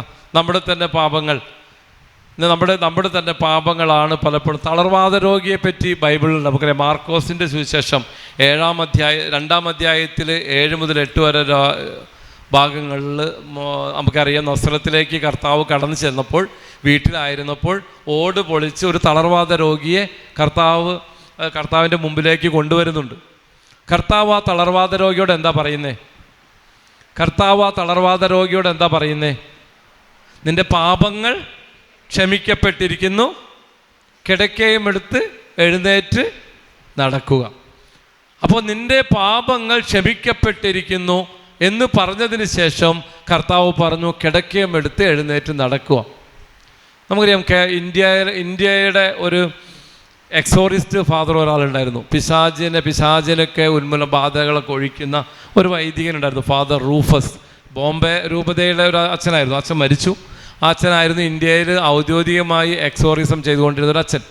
ആ അച്ഛൻ്റെ ജീവിതത്തിൽ ഒരു സംഭവം അച്ഛൻ എഴുതി വെച്ചിട്ടുണ്ട് അച്ഛൻ്റെ പുസ്തകത്തിൽ. അച്ഛൻ ബോംബെയിൽ തന്നെ ഒരു കൺവെൻഷൻ നടത്തിക്കൊണ്ടിരിക്കുകയാണ് ഒരു ഇടവകയിൽ. അങ്ങനെ കൺവെൻഷൻ നടത്തിക്കൊണ്ടിരിക്കുമ്പോൾ ഒരു അപ്പച്ചനും അമ്മച്ചിയും ഈ അച്ഛനെ കാണാൻ വേണ്ടി വന്നു. വയസ്സായവരാണ്. അച്ഛനോട് പറഞ്ഞു, അച്ഛൻ എൻ്റെ മോൻ ആശുപത്രിയിൽ സീരിയസ് ആയിട്ട് കിടക്കാണ്, അച്ഛനെ ഒന്ന് കാണണമെന്ന് പറയുന്നു, അച്ഛന് വരാൻ പറ്റുമെന്ന് ചോദിച്ചു. അച്ഛൻ പറഞ്ഞു, 3 ദിവസത്തെ കൺവെൻഷനാണ്, രാത്രി 10 മണിയാവും കഴിയുമ്പോൾ, അതുകൊണ്ട് വരാൻ പറ്റില്ല, നിങ്ങൾ വേറെ ആരെങ്കിലും ഇല്ല, അച്ഛനെ തന്നെ കാണണമെന്നാണ് പറയുന്നതെന്ന് പറഞ്ഞു. അപ്പോൾ അച്ഛൻ പറഞ്ഞു, നാളെ വൈകുന്നേരം വന്ന് നോക്ക്, ഞാൻ ഫ്രീ ആണെങ്കിൽ എത്താം. പിറ്റേ ദിവസം അവർ വരും. പിറ്റേ ദിവസം അച്ഛന് സമയമായി, 11 മണി കഴിഞ്ഞു. പിന്നെ അച്ഛന് പോകാൻ പറ്റില്ല. അങ്ങനെ 2 ദിവസം. അപ്പോൾ അവസാനത്തെ ദിവസം അച്ഛൻ പറഞ്ഞു, ഞാൻ വരാമെന്ന് പറഞ്ഞു. അവസാനത്തെ ദിവസം അച്ഛൻ പോവാണ്. അപ്പോൾ അച്ഛനെ കൊണ്ടുപോകുന്നത് ഒരു ആശുപത്രിയിലേക്കാണ്. അപ്പോൾ അച്ഛൻ ആശുപത്രിയിലേക്ക് കൊണ്ടുതരുമ്പോൾ എന്താണെന്ന് വെച്ച് രോഗം, ICU വെന്റിലേറ്ററിലാണ് അച്ഛ, മരണത്തിൻ്റെ അവസ്ഥയിൽ കിടക്കുകയാണ്, അതുകൊണ്ട് ഒന്ന് കുമ്പസാരിക്കണം എന്ന് പറയുന്നു പറഞ്ഞു. അപ്പോൾ അച്ഛന് ദേഷ്യമായി. അച്ഛൻ കുമ്പസാരിക്കാനാണെങ്കിൽ വേറെ അച്ഛന്മാരെ വിളിച്ചാൽ പോരായിരുന്നില്ല, എന്തിനാണ് എൻ്റെ സമയം കളയുന്നത്, എനിക്ക് ഇന്ന് വൈകുന്നേരം തന്നെ പോകാനുള്ളതാണെന്ന് പറഞ്ഞ് അച്ഛന് ഒത്തിരി ദേഷ്യം വന്നു. എങ്കിലും അച്ഛൻ അവരോടൊപ്പം പോയി. അവിടെ ചെന്ന് വെന്റിലേറ്ററിലേക്ക് പ്രത്യേകിച്ച് പെർമിഷനൊക്കെ വാങ്ങി അകത്ത് ചെന്ന് ആ വ്യക്തിയോട് സംസാരിക്കാനുള്ളൊരു ചോദിച്ചു. അപ്പോൾ വെന്റിലേറ്ററിലാണെങ്കിലും ആ വ്യക്തി സംസാരിക്കാൻ മരണത്തിന് എത്തിക്കിടക്കുകയാണ്. ആ ഒരു ചെറുപ്പക്കാരൻ, 22 വയസ്സുള്ള ആ പയ്യൻ രോഗമായി എല്ലാം മെഷീനുകളൊക്കെ ഘടിപ്പിച്ചിരിക്കുകയാണ്. അച്ഛൻ അവൻ്റെ അരിയത്ത് ഇരുന്നു. അവൻ ഏതാണ്ട് ഇങ്ങനെ പതുക്കെ ഓരോരോ കാര്യങ്ങൾ പറഞ്ഞു. 2 മണിക്കൂറോളം അവൻ അച്ഛൻ്റെ അടുത്ത് കുമ്പസാരിച്ചു എന്നാണ് പറഞ്ഞ്. കുമ്പസാരം കഴിഞ്ഞതിന് ശേഷം അച്ഛൻ ആശീർവാദം കൊടുത്ത് അച്ഛൻ അവിടെ നിന്ന് പുറത്തിറങ്ങാണ്. ആ വെന്റിലേറ്ററിൻ്റെ അവിടെ നിന്ന്, ആ റൂമിൽ നിന്ന് പുറത്തിറങ്ങിയ ഉടനെ കർത്താവ് ചോദിച്ചു, പാപം ക്ഷമിച്ചില്ലേ, നീ ഇങ്ങനെ പോയാൽ ശരിയാവോ എന്ന് ചോദിച്ചു അച്ഛനോട്. പാപം മുഴുക്കനും അവൻ ഏറ്റു പറഞ്ഞു, നീ ക്ഷമ കൊടുത്തില്ലേ, ഇനി എന്താണ് ചെയ്യേണ്ടത് നിനക്ക് അറിഞ്ഞുകൂടെ എന്ന് ചോദിച്ചു. അച്ഛൻ തിരിച്ചു വന്ന് അവനോട് പറഞ്ഞു, എഴുന്നേൽക്കാൻ പറഞ്ഞു, എഴുന്നേറ്റ് നടക്കണമെന്ന് പറഞ്ഞു. നമുക്കറിയാം സ്വാഭാവികമായിട്ട് അവിടെ നേഴ്സ് ഉണ്ട്, പ്രശ്നം ഉണ്ടാക്കുമെന്ന് പറഞ്ഞു. അച്ഛൻ പറഞ്ഞു, നാളെ രാവിലെ ഡോക്ടർ വരുമ്പോൾ നീ എഴുന്നേറ്റ് നടന്നോളണം, നിൻ്റെ രോഗം പൂർണ്ണമായി സൗഖ്യമായിരിക്കുന്നു. പിറ്റേ ദിവസം രാവിലെ ആ വ്യക്തി എഴുന്നേറ്റ് നടന്നു. എല്ലാ രോഗങ്ങളും, ഒരു രോഗവും കണ്ടുപിടിക്കാൻ സാധിച്ചില്ല, അവിടുന്ന് ഡിസ്ചാർജായി. Hallelujah, hallelujah. ഇതാണ് പാപങ്ങൾ ക്ഷമിക്കപ്പെടുമ്പോൾ രോഗങ്ങൾ സൗഖ്യമാകുന്നു. നിങ്ങളുടെ രോഗം മാത്രമല്ല, നിങ്ങളുടെ പ്രശ്നങ്ങൾക്കുള്ള പരിഹാരത്തിൻ്റെ ആദ്യത്തെ സ്റ്റെപ്പാണ് പാപം പരിഹാരം. അത് പാപം പരിഹാരം ചെയ്യണം. പാപങ്ങൾ കുമ്പസാരത്തിലൂടെ നമ്മൾ പറഞ്ഞ് പൂർണ്ണ ഒരു കുമ്പസാരം വേണം. ഇവിടെ ഇരുന്ന റാഫിയച്ചൻ പറയാറുണ്ട്, കുമ്പസാരം എന്നത് മരത്തിൽ അടിച്ച ഒരു ആണി പറിച്ചെടുക്കുന്നത് പോലെയാണെന്ന് പറയാറ്. ഇവിടെ പണ്ടുണ്ടായിരുന്ന സുപ്പീരച്ചൻ പറഞ്ഞതാണ്, കുമ്പസാരം എന്നത് മരത്തിൽ ഒരു ആണി അടിച്ചു വെച്ചിട്ട് ആ ആണി വലിച്ചെടുക്കണം, അതാണ് കുമ്പസാരം. ആണി വലിച്ചെടുത്തു കഴിഞ്ഞാൽ പിന്നെ അവിടെ എന്തുണ്ടാവും? മരത്തിലടിച്ച ആണി പുറത്തെടുത്തു കഴിഞ്ഞാൽ അവിടെ എന്തുണ്ടാകും? ഒരു ഓട്ടയുണ്ടാകും. കുമ്പസാരം എന്നത് ആണി എടുക്കുന്നതാണ്. അവിടെ ഇരിക്കുന്ന ഓട്ട എന്ത് ചെയ്യണം? അപ്പോൾ അത് അടയ്ക്കണം. അത് ആരടയ്ക്കും? നമ്മളുടെ പ്രവർത്തികൾ, നമ്മളുടെ പാപ പരിഹാര പ്രവർത്തികൾ, കുമ്പസാരിച്ച് എന്നതുകൊണ്ട് പാപം ക്ഷമിക്കപ്പെട്ടു എങ്കിലും നമ്മളാൽ മറ്റുള്ളവർക്ക് എന്തെങ്കിലും ബുദ്ധിമുട്ടുകൾ ആ പാപം വഴി ഉണ്ടായിട്ടുണ്ടെങ്കിൽ അതിനുള്ള പരിഹാരവും നമ്മുടെ ജീവിതത്തിൽ നമ്മൾ ചെയ്തുകൊണ്ടേയിരിക്കണം. നമ്മളൊരു ഉപവാസമായിരിക്കാം, ഒരു സഹായമായിരിക്കാം, ഒരു ദരിദ്രനെ സഹായിക്കുന്നതായിരിക്കും, ഏതെങ്കിലും വിധത്തിലെല്ലാം പരിഹാരങ്ങൾ ചെയ്ത് ആ ഓട്ട പൂർണ്ണമായി അടയ്ക്കണം. രോഗി, നിങ്ങളുടെ പ്രശ്നങ്ങൾ എന്താണെങ്കിൽ ആദ്യം നിങ്ങൾ പോയി നിൽക്കേണ്ട സ്ഥലം എവിടെയാ? കുമ്പസാരക്കൂടാണ്. അതാണ് പറഞ്ഞ് ഒരു മനുഷ്യൻ്റെ എൻ്റെ തന്നെ പാപങ്ങൾ എൻ്റെ ജീവിതത്തിൽ, എൻ്റെ കുടുംബത്തിൽ പ്രശ്നങ്ങൾക്ക് കാരണമാകും. അതാണ് ഒരു കാര്യം. നമുക്കറിയാം, ഒരുപാട് രോഗസൗഖ്യങ്ങളെപ്പറ്റി നമ്മൾ കാണുന്നുണ്ട്. ഒരുപാട് രോഗസൗഖ്യങ്ങളുണ്ട് ഇതിൽ. ഓരോരോ സൗഖ്യങ്ങളെപ്പറ്റി പറയാൻ ഫാദർ ഗബ്രിയേൽ അമറോത്ത് എന്നൊരു അച്ഛനുണ്ട്. നിങ്ങൾക്ക് അറിയുമെന്ന് എനിക്കറിയില്ല. റോമ രൂപതയുടെ എക്സോറിസ്റ്റായിരുന്നു ഒരു അച്ഛൻ. അച്ഛൻ്റെ പുസ്തകം കൂടെ ഷാലോം ഇത് ട്രാൻസ്ലേറ്റ് ചെയ്ത് അയച്ചിട്ടുണ്ട്. ഒരു ഭൂതാച്ചാടൻ്റെ ഇതെന്ന് പറഞ്ഞിട്ടൊരു പുസ്തകമുണ്ട്. ആ പുസ്തകം വായിച്ചൊക്കെ അറിയാം. അച്ഛൻ പറയുന്നുണ്ട്, പാപങ്ങൾ അച്ഛൻ്റെ പുസ്തകത്തിൽ അച്ഛൻ എഴുതി വയ്ക്കുന്നുണ്ട്. നമ്മുടെ ഓരോരുത്തരുടെയും പാപങ്ങൾ അച്ഛൻ്റെ അടുത്ത് ആദ്യമായിട്ട് എക്സോറിസത്തിന് വന്നു കഴിഞ്ഞാൽ അച്ഛൻ ആദ്യം പറയുന്നത് അറിയാവോ? പോയി കുമ്പസാരിച്ചിട്ട് വരാനാണ് പറയാം. കുമ്പസാരിക്കണം. നമ്മൾ തന്നെ നമ്മുടെ പാപങ്ങൾ ദൈവത്തിൻ്റെ മുമ്പിൽ കുമ്പസാരിച്ച് കഴിയുമ്പോൾ, പൂർണ്ണമായി വിടുതല കഴിയുമ്പോൾ നമുക്ക് നമ്മുടെ പാപങ്ങളിൽ നിന്നുള്ള പ്രശ്നങ്ങൾ കുടുംബത്തിൽ നിന്ന് മാറ്റാൻ സാധിക്കും. രണ്ടാമത്തെ കാര്യം നമുക്കറിയാം, നമ്മുടെ പൂർവ്വപിതാക്കന്മാരുടെ പാപങ്ങൾ എന്തെങ്കിലും രീതിയിൽ നമ്മളുടെ ബന്ധനാവസ്ഥയ്ക്ക് കാരണമാകാറുണ്ടോ? മരിച്ചുപോയ വ്യക്തികളുടെ സ്വാധീനം നമ്മുടെ ജീവിതത്തിൽ സംഭവിക്കാറുണ്ടോ? മരിച്ചുപോയി അവർക്ക് കുർബാന ചൊല്ലി പ്രാർത്ഥിച്ചാൽ മതി എന്നാണോ പറയുന്നത്? അങ്ങനെയാണോ? അവരുമായി ബന്ധപ്പെട്ട എന്തെങ്കിലും പ്രശ്നം നമ്മുടെ കുടുംബത്തിൽ ഉണ്ടാകും. അത് ഒരു കോൺട്രഡിക്ഷൻ ആയിട്ടുള്ള സംഭവമാണെങ്കിൽ കൂടെ വിശുദ്ധ ഔപ്രാസ്യമ്മയുടെ ജീവിതം നമുക്കറിയാം. നമ്മുടെ അടുത്തുള്ള ഒരു വിശുദ്ധയാണ് വിശുദ്ധ ഔപ്രാസ്യമ്മയുടെ ലിഖിതങ്ങൾ എന്ന് പറഞ്ഞിട്ടൊരു പുസ്തകമുണ്ട്. ഔപ്രാസ്യമ്മയുടെ ലിഖിതങ്ങൾ എന്ന് പറഞ്ഞൊരു പുസ്തകം നിങ്ങൾക്ക് വായിക്കാൻ കിട്ടും, അവിടെ പോയാൽ കിട്ടും. ഔപ്രാസ്യമ്മ എഴുതിയ എഴുത്തുകളാണത്. ഔപ്രാസ്യമ്മ മേനാച്ചേരി പിതാവിന്, അതായത് ഔപ്രാസ്യമ്മയുടെ ആത്മീയ പിതാവായിരുന്നു മേനാച്ചേരി പിതാവ്. അപ്പോൾ അച്ഛനായിരുന്ന കാലഘട്ടത്തിൽ ഒല്ലൂർ മഠത്തിലായിരുന്നു അച്ഛൻ വന്ന് പ്രാർത്ഥിക്കുകയായിരുന്നു. പിതാവായി പോയതിന് ശേഷം മേനാച്ചേരി പിതാവ് പറഞ്ഞു സിസ്റ്ററോട്, ഔപ്രാസ്യമ്മയോട് പറഞ്ഞു, നീ എനിക്ക് എല്ലാ കാര്യങ്ങളും എഴുതി അറിയിച്ചാൽ മതി, എനിക്ക് എപ്പോഴും വന്ന് നിന്നെ കാണാൻ പറ്റുകയില്ല. അങ്ങനെ ആത്മീയ പിതാവിന് എഴുതുന്ന എഴുത്തുകൾ നമുക്കറിയാം. സിസ്റ്ററിന് അറിയാം, ഔപ്രാസ്യമ്മയ്ക്ക് അറിയാം. ഇതാരും കാണില്ല, അച്ഛൻ മാത്രം കാണുള്ളൂ. വ്യക്തമായിട്ട് എഴുതാണ് അച്ഛൻ എഴുതാണ് ഓരോ കാര്യങ്ങളും ആത്മാർത്ഥമായി. ഇന്നലെ ഇന്നതൊക്കെ സംഭവിച്ചു, ഇന്നലെ പരിശുദ്ധ അമ്മേനെ കാണാൻ വന്നായിരുന്നു, ഈശോയും പരിശുദ്ധ അമ്മയും ഔസ്യപിതാവും ഇന്നലെ എൻ്റെ കൂടെ ഉണ്ടായിരുന്നു. ഇങ്ങനെ ഒരുപാട് കാര്യങ്ങൾ ഔപ്രാസ്യം എഴുതി അറിയിക്കുന്നുണ്ട്. ആ എഴുത്തുകളിൽ കുറച്ച് എഴുത്തുകളെല്ലാം മേനാച്ചേരി പിതാവ് എടുത്തു വെച്ചു. ഔപ്രാസ്യമ്മ വിശുദ്ധയായപ്പോൾ അത് പ്രസിദ്ധീകരിച്ചു. കാരണം ഒരു വിശുദ്ധയുടെ എഴുത്തുകളാണത്. അതിൽ വിശുദ്ധ ഔപ്രാസ്യമ്മ പറഞ്ഞൊരു സംഭവമുണ്ട്. സിസ്റ്റർ ബിയാട്രീസ് എന്ന് പറഞ്ഞൊരു സിസ്റ്റർ അവിടെ മരിക്കും അവരുടെ കോൺവെൻറ്റിൽ. ഈ ബിയാട്രീസ് സിസ്റ്റർ മരിച്ചതിന് ശേഷം ഔപ്രാസ്യമ്മേനെ രാത്രിയിൽ വന്ന് വിളിക്കും. അപ്പോൾ ഔപ്രാസ്യമ്മയ്ക്ക് പേടിയാം. ഈ ചങ്ങലയുടെ ശബ്ദം എന്നൊക്കെയാണ് അതിൽ എഴുതി വച്ചിരിക്കുന്നത്. അപ്പോൾ ഔപ്രാസ്യമ്മ ചോദിക്കും, നീ ആരാണെന്ന് ചോദിക്കുമ്പോൾ പറയും, ഈശോയുടെ ബിയാട്രീസാണ് ഞാനെന്ന് പറയും. അപ്പോൾ ബിയാട്രീസോട് ചോദിക്കും, നീ ഇപ്പോൾ എവിടെയാണെന്ന് ചോദിക്കും. ഞാൻ ശുദ്ധീകരണ സ്ഥലത്തിൽ വേദന അനുഭവിക്കുന്നു, എനിക്ക് വേണ്ടി പ്രാർത്ഥിക്കണേ ഔപ്രാസ്യമ്മ പറയും. അപ്പോൾ ഔപ്രാസ്യമ്മയാണ് ബിയാട്രീസിനെ മരണത്തിന് മുമ്പ് ഒരുക്കി പ്രാർത്ഥിച്ചൊക്കെയിട്ടാണ് വിട്ടത്. എങ്കിലും ചെറിയ പാപങ്ങൾ, ഏറ്റവും ചെറിയ പാപങ്ങളാണ് സിസ്റ്റേഴ്സിനോട് പറഞ്ഞത്. അവിടെ എനിക്ക് വേണ്ടി പ്രാർത്ഥിക്കണം. അപ്പോൾ ഔപ്രാസ്യമ്മ പറയും, എനിക്ക് പ്രാർത്ഥിക്കാൻ പറ്റില്ല, നീ സുപ്പീരിയർ സിസ്റ്ററിനോട് പെർമിഷൻ വാങ്ങിച്ചാൽ ഞാൻ നിനക്ക് വേണ്ടി പ്രാർത്ഥിക്കാം. അപ്പോൾ സുപ്പീരിയർ സിസ്റ്റർ നാളെ വന്ന് നീ കണ്ടു കഴിഞ്ഞിട്ട് സിസ്റ്റർ പറയുകയാണെങ്കിൽ ഞാൻ പ്രാർത്ഥിക്കാമെന്ന് ഔപ്രാസ്യമ്മ പറയും. പിറ്റേ ദിവസം ഈ സുപ്പീരിയറെ വന്ന് കാണും. അതിനുശേഷം ഔപ്രാസ്യമ്മേനെ കാണും. അവർ രണ്ടുപേരും പ്രാർത്ഥിച്ചതിന് ശേഷം ബിയാട്രീസ് സ്വർഗത്തിലേക്ക് പോയി എന്നും പറഞ്ഞ് ഔപ്രാസ്യമ്മയോടൊന്ന് പറയുന്നുണ്ട്. അപ്പോൾ വിശുദ്ധരുടെ ജീവിതത്തിൽ എഴുതിയിരിക്കുന്നതാണ്. വിശുദ്ധ ഫൗസ്റ്റീനയുടെ ഡയറി വായിച്ചവർക്കറിയാം. ഫൗസ്റ്റീനയുടെ ജീവിതത്തിൽ ഇങ്ങനെ മരിച്ചുപോയ ഒരു സിസ്റ്റർ കടന്നു വരും. പരാതിയിൽ നിൽക്കാൻ മരിച്ചുപോയൊരു സിസ്റ്റർ. ഇപ്പോൾ ഫൗസ്റ്റീനെ പേടിച്ചു പോകും. അപ്പോൾ സിസ്റ്റർ ഫൗസ്റ്റീനോട് പറയും, നീ പോയി സുപ്പീരിയറിനോട് പറയണം എനിക്ക് വേണ്ടി പ്രാർത്ഥിക്കാൻ, ദൈവം എന്നെ അയച്ചതാണത് പറയാൻ വേണ്ടി. ഫൗസ്റ്റീനത് പറയില്ല. 2 ദിവസം കാണുമ്പോൾ 3-ാം ദിവസം കണ്ടു കഴിയുമ്പോൾ പറയും, എന്തുകൊണ്ട് പറഞ്ഞില്ല എന്ന് ചോദിക്കും. അപ്പോഴും നീ ആത്മാവാണോന്ന് എനിക്കറിയില്ല. അങ്ങനെ സംസാരമൊക്കെ ഉണ്ട്. അവസാനം സുപ്പീരിയറിനോട് പോയി ഫൗസ്റ്റീന പറയുന്നുണ്ട്, ഇങ്ങനെ ഇന്ന സിസ്റ്റർ, മരിച്ച സിസ്റ്റർ കണ്ടു, പ്രാർത്ഥിക്കാൻ, കുർബാന ചൊല്ലി പ്രാർത്ഥിക്കാൻ കുമ്പസാരക്കാരൻ അച്ഛനോട് പറയാൻ പറഞ്ഞു എന്ന് പറഞ്ഞു. അങ്ങനെ അത് പറഞ്ഞു പ്രാർത്ഥിച്ചപ്പോൾ ആ സിസ്റ്റർ സ്വർഗത്തിലേക്ക് കടന്നു ചെന്നതായി ഫസ്റ്റ് ഫൗസ്റ്റീന എഴുതുന്നുണ്ട്.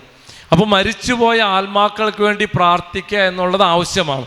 പക്ഷെ അവരിലൂടെ വന്നിരിക്കുന്ന പല പ്രശ്നങ്ങളും, അവരിലൂടെ തീർക്കപ്പെടാതെ പോയിരുന്ന മാരക പാപങ്ങൾ ഉണ്ടായിരുന്നുവെങ്കിൽ അതുമായി ബന്ധപ്പെട്ട ചില സാഹചര്യങ്ങൾ നമ്മുടെ ജീവിതത്തിലേക്ക് കടന്നു വരാൻ സാധ്യതകളുണ്ട്.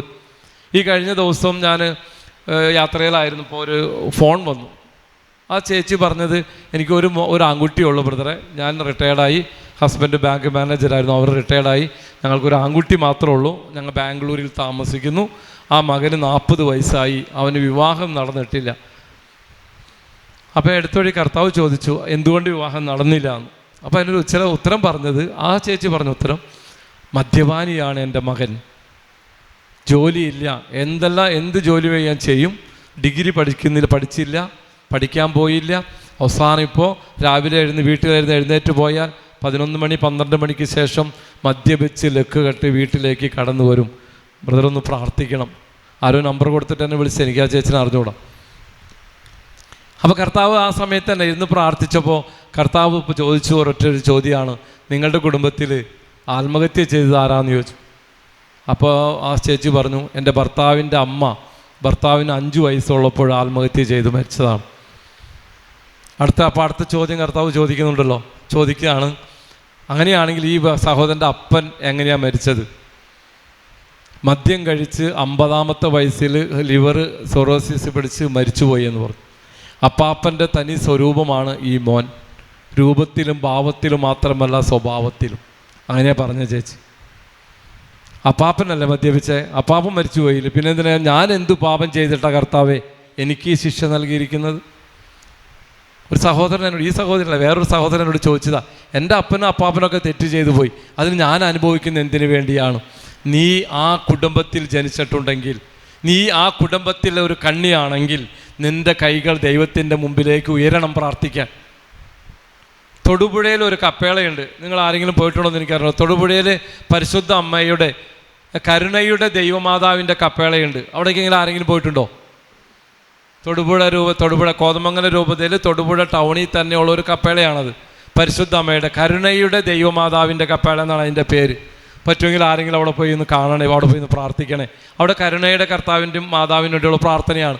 വെള്ളിയാഴ്ച ദിവസങ്ങളിൽ ഭയങ്കര പ്രത്യേകത ആളുകളുണ്ട്, ഒരുപാട് കുർബാനയുണ്ട് അവിടെ മാതാവ് പ്രത്യക്ഷപ്പെട്ട സ്ഥലമാണ്.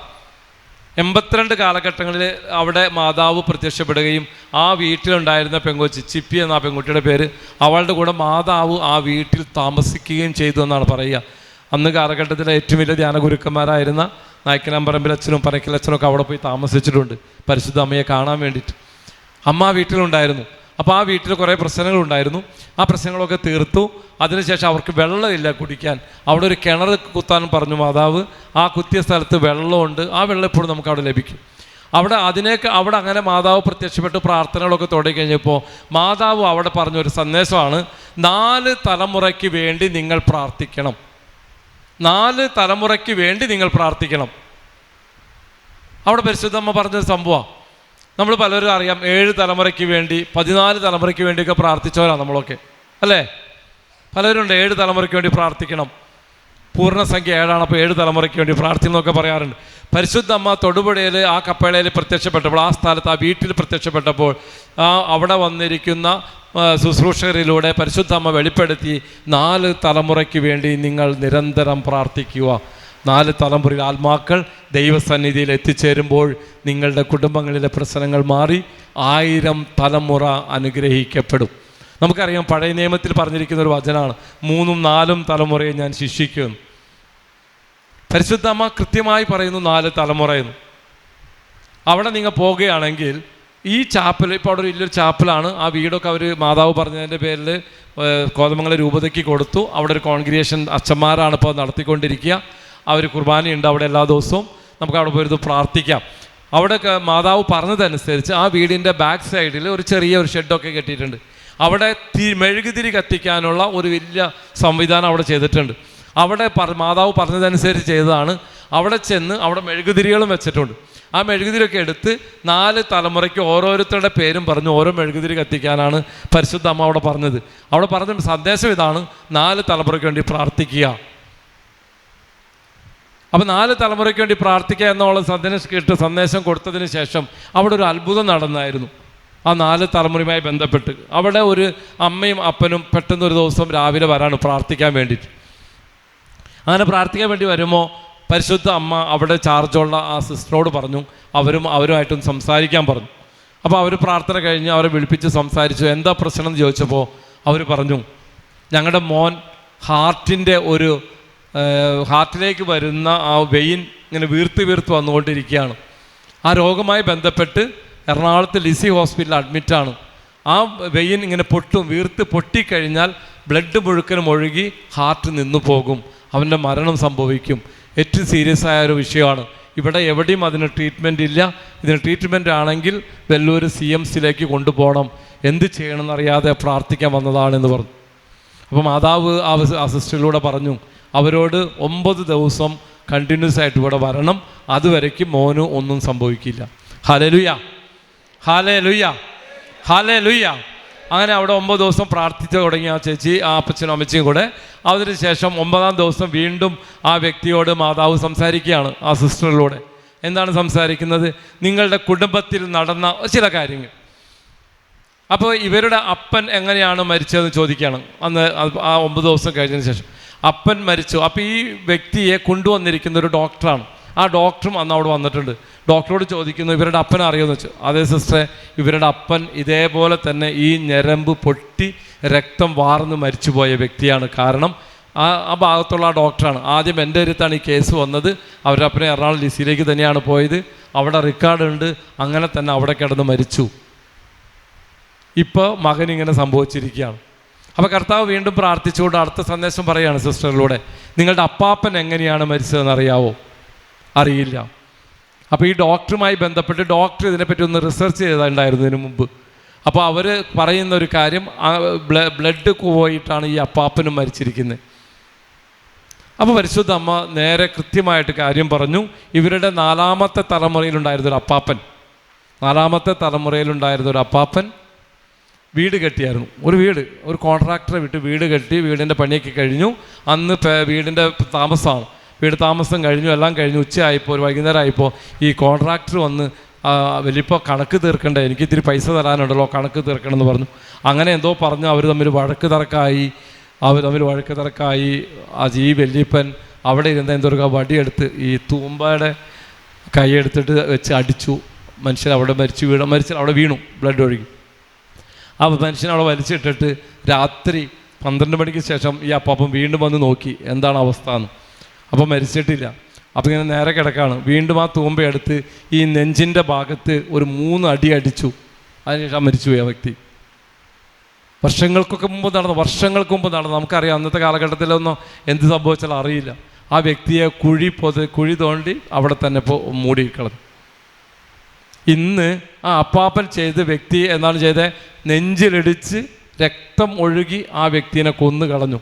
ഇപ്പോൾ തലമുറകളിലേക്ക് 4-ാമത്തെ തലമുറയിലെ ഈ മകന് ആ രോഗത്തിൽ നിൽക്കുകയാണ്. പരിശുദ്ധ അമ്മ പറഞ്ഞു, മകനെ CMC കൊണ്ടുപോയിക്കോ, അവൻ്റെ രോഗം സൗഖ്യമാക്കി തരുമെന്ന്. ആ മകൻ ഇന്നും ജീവിച്ചിരിപ്പുണ്ട്. Hallelujah, hallelujah.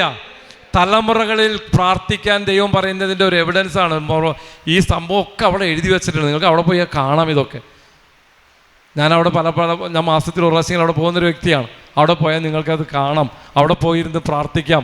അവിടെ ഫൗസ്റ്റീനായുടെയും ജോൺ പോൾ രണ്ടാമൻ മാർപ്പാപ്പയുടെയും തിരുശേഷിപ്പും വെച്ചിട്ടുണ്ട്. അവിടെ പ്രാർത്ഥിക്കാം. അവിടെ വെള്ളം കുടിക്കാനുള്ള സൗകര്യങ്ങൾ അവിടെയുണ്ട്.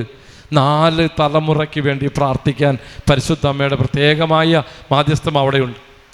നമുക്കറിയാം, സുവിശേഷത്തിലേക്ക് ബൈബിളിലേക്ക് കടന്നു വരുമ്പോൾ അബ്രാഹം ഒരു നുണ പറയും. ബൈബിളിൽ എഴുതി വെച്ചിട്ടുണ്ട് അബ്രാഹം പറഞ്ഞ നുണ. എന്താണെന്നറിയാവോ? അബ്രാഹം നുണ പറഞ്ഞത് എന്താണെന്നറിയാവോ? സാറ ഭാര്യയല്ല എന്ന് പറഞ്ഞു. എവിടെ വെച്ച്? ഈജിപ്തിലേക്ക് പോകുകയാണ്. ഈജിപ്തിലേക്ക് പോകരുതെന്ന് ദൈവം പറഞ്ഞിട്ടുണ്ടായിരുന്നു.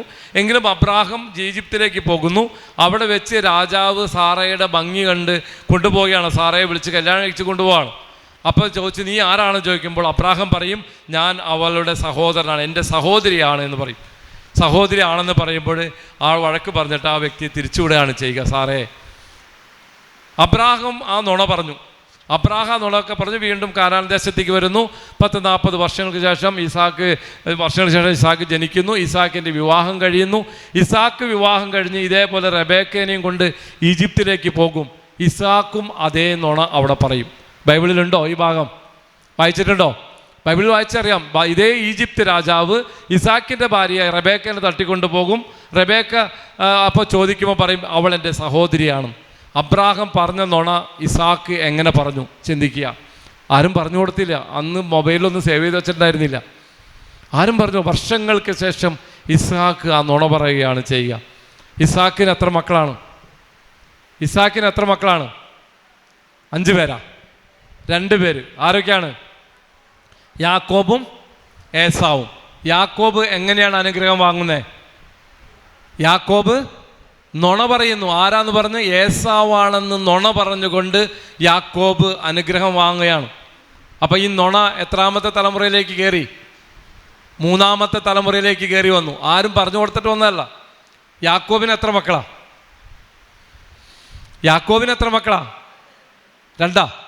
12 പേര്. യാക്കോബിൻ്റെ 12 മക്കളിലും 10 മക്കൾ നുണ പറയും. എന്ത് നുണ പറയാ? യാക്കോബിൻ്റെ 12 മക്കളിൽ 10 മക്കൾ നുണ പറയും. എന്ത് നുണയായിരിക്കും പറഞ്ഞിരിക്കുക? ജോസഫിനെ പറ്റി.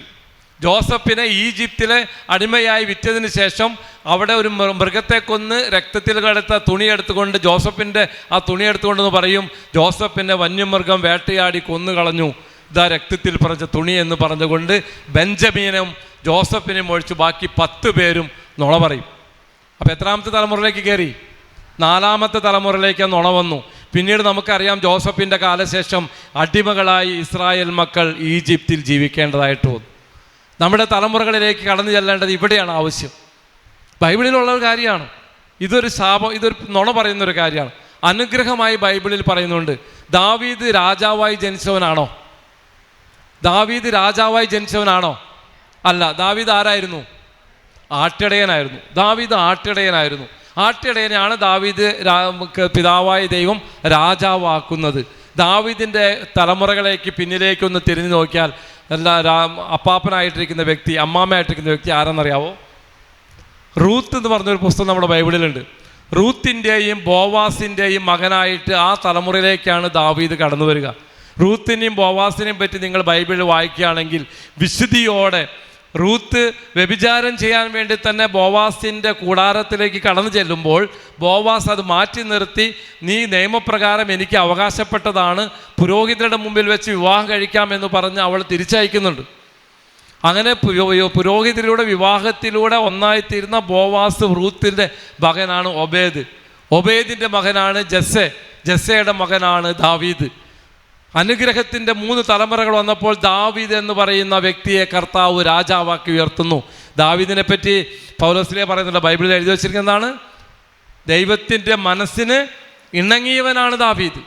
ആ ദാവീദ് പിന്നീട് പാപം ചെയ്യുന്നുണ്ട്, തലമുറകൾ നശിപ്പിക്കപ്പെടുന്നുണ്ട്. അവിടെ വ്യഭിചാരം, കൊലപാതകം എന്ന 2 പാപമാണ് ദാവീദ് ചെയ്യുക. അവരുടെ കുടുംബം, അടുത്തു വരുന്ന തലമുറകൾ നശിപ്പിക്കപ്പെടുന്നത് വ്യഭിചാരത്തിനും കൊലപാതകത്തിലൂടെയാണ്. ഇതെല്ലാം ബൈബിളിൽ എഴുതി വെച്ചിട്ടുണ്ട്. ഇതെല്ലാം പഴയ നിയമത്തിലുള്ളതാണ്. അതുകൊണ്ട് പറയും, പുതിയ നിയമം വന്നപ്പോൾ കർത്താവിൻ്റെ ബലിയോടുകൂടെ ഇതൊക്കെ അവസാനിച്ചു എന്ന് പറയുന്നുണ്ട്. ഇവിടെ കർത്താവ് തന്നെ ഒരു ഭാഗം പറയുന്നുണ്ട്. ലൂക്കയുടെ സുവിശേഷത്തിൽ 11-ാം അധ്യായത്തിൽ 49 തുടങ്ങിയുള്ള വചനങ്ങൾ,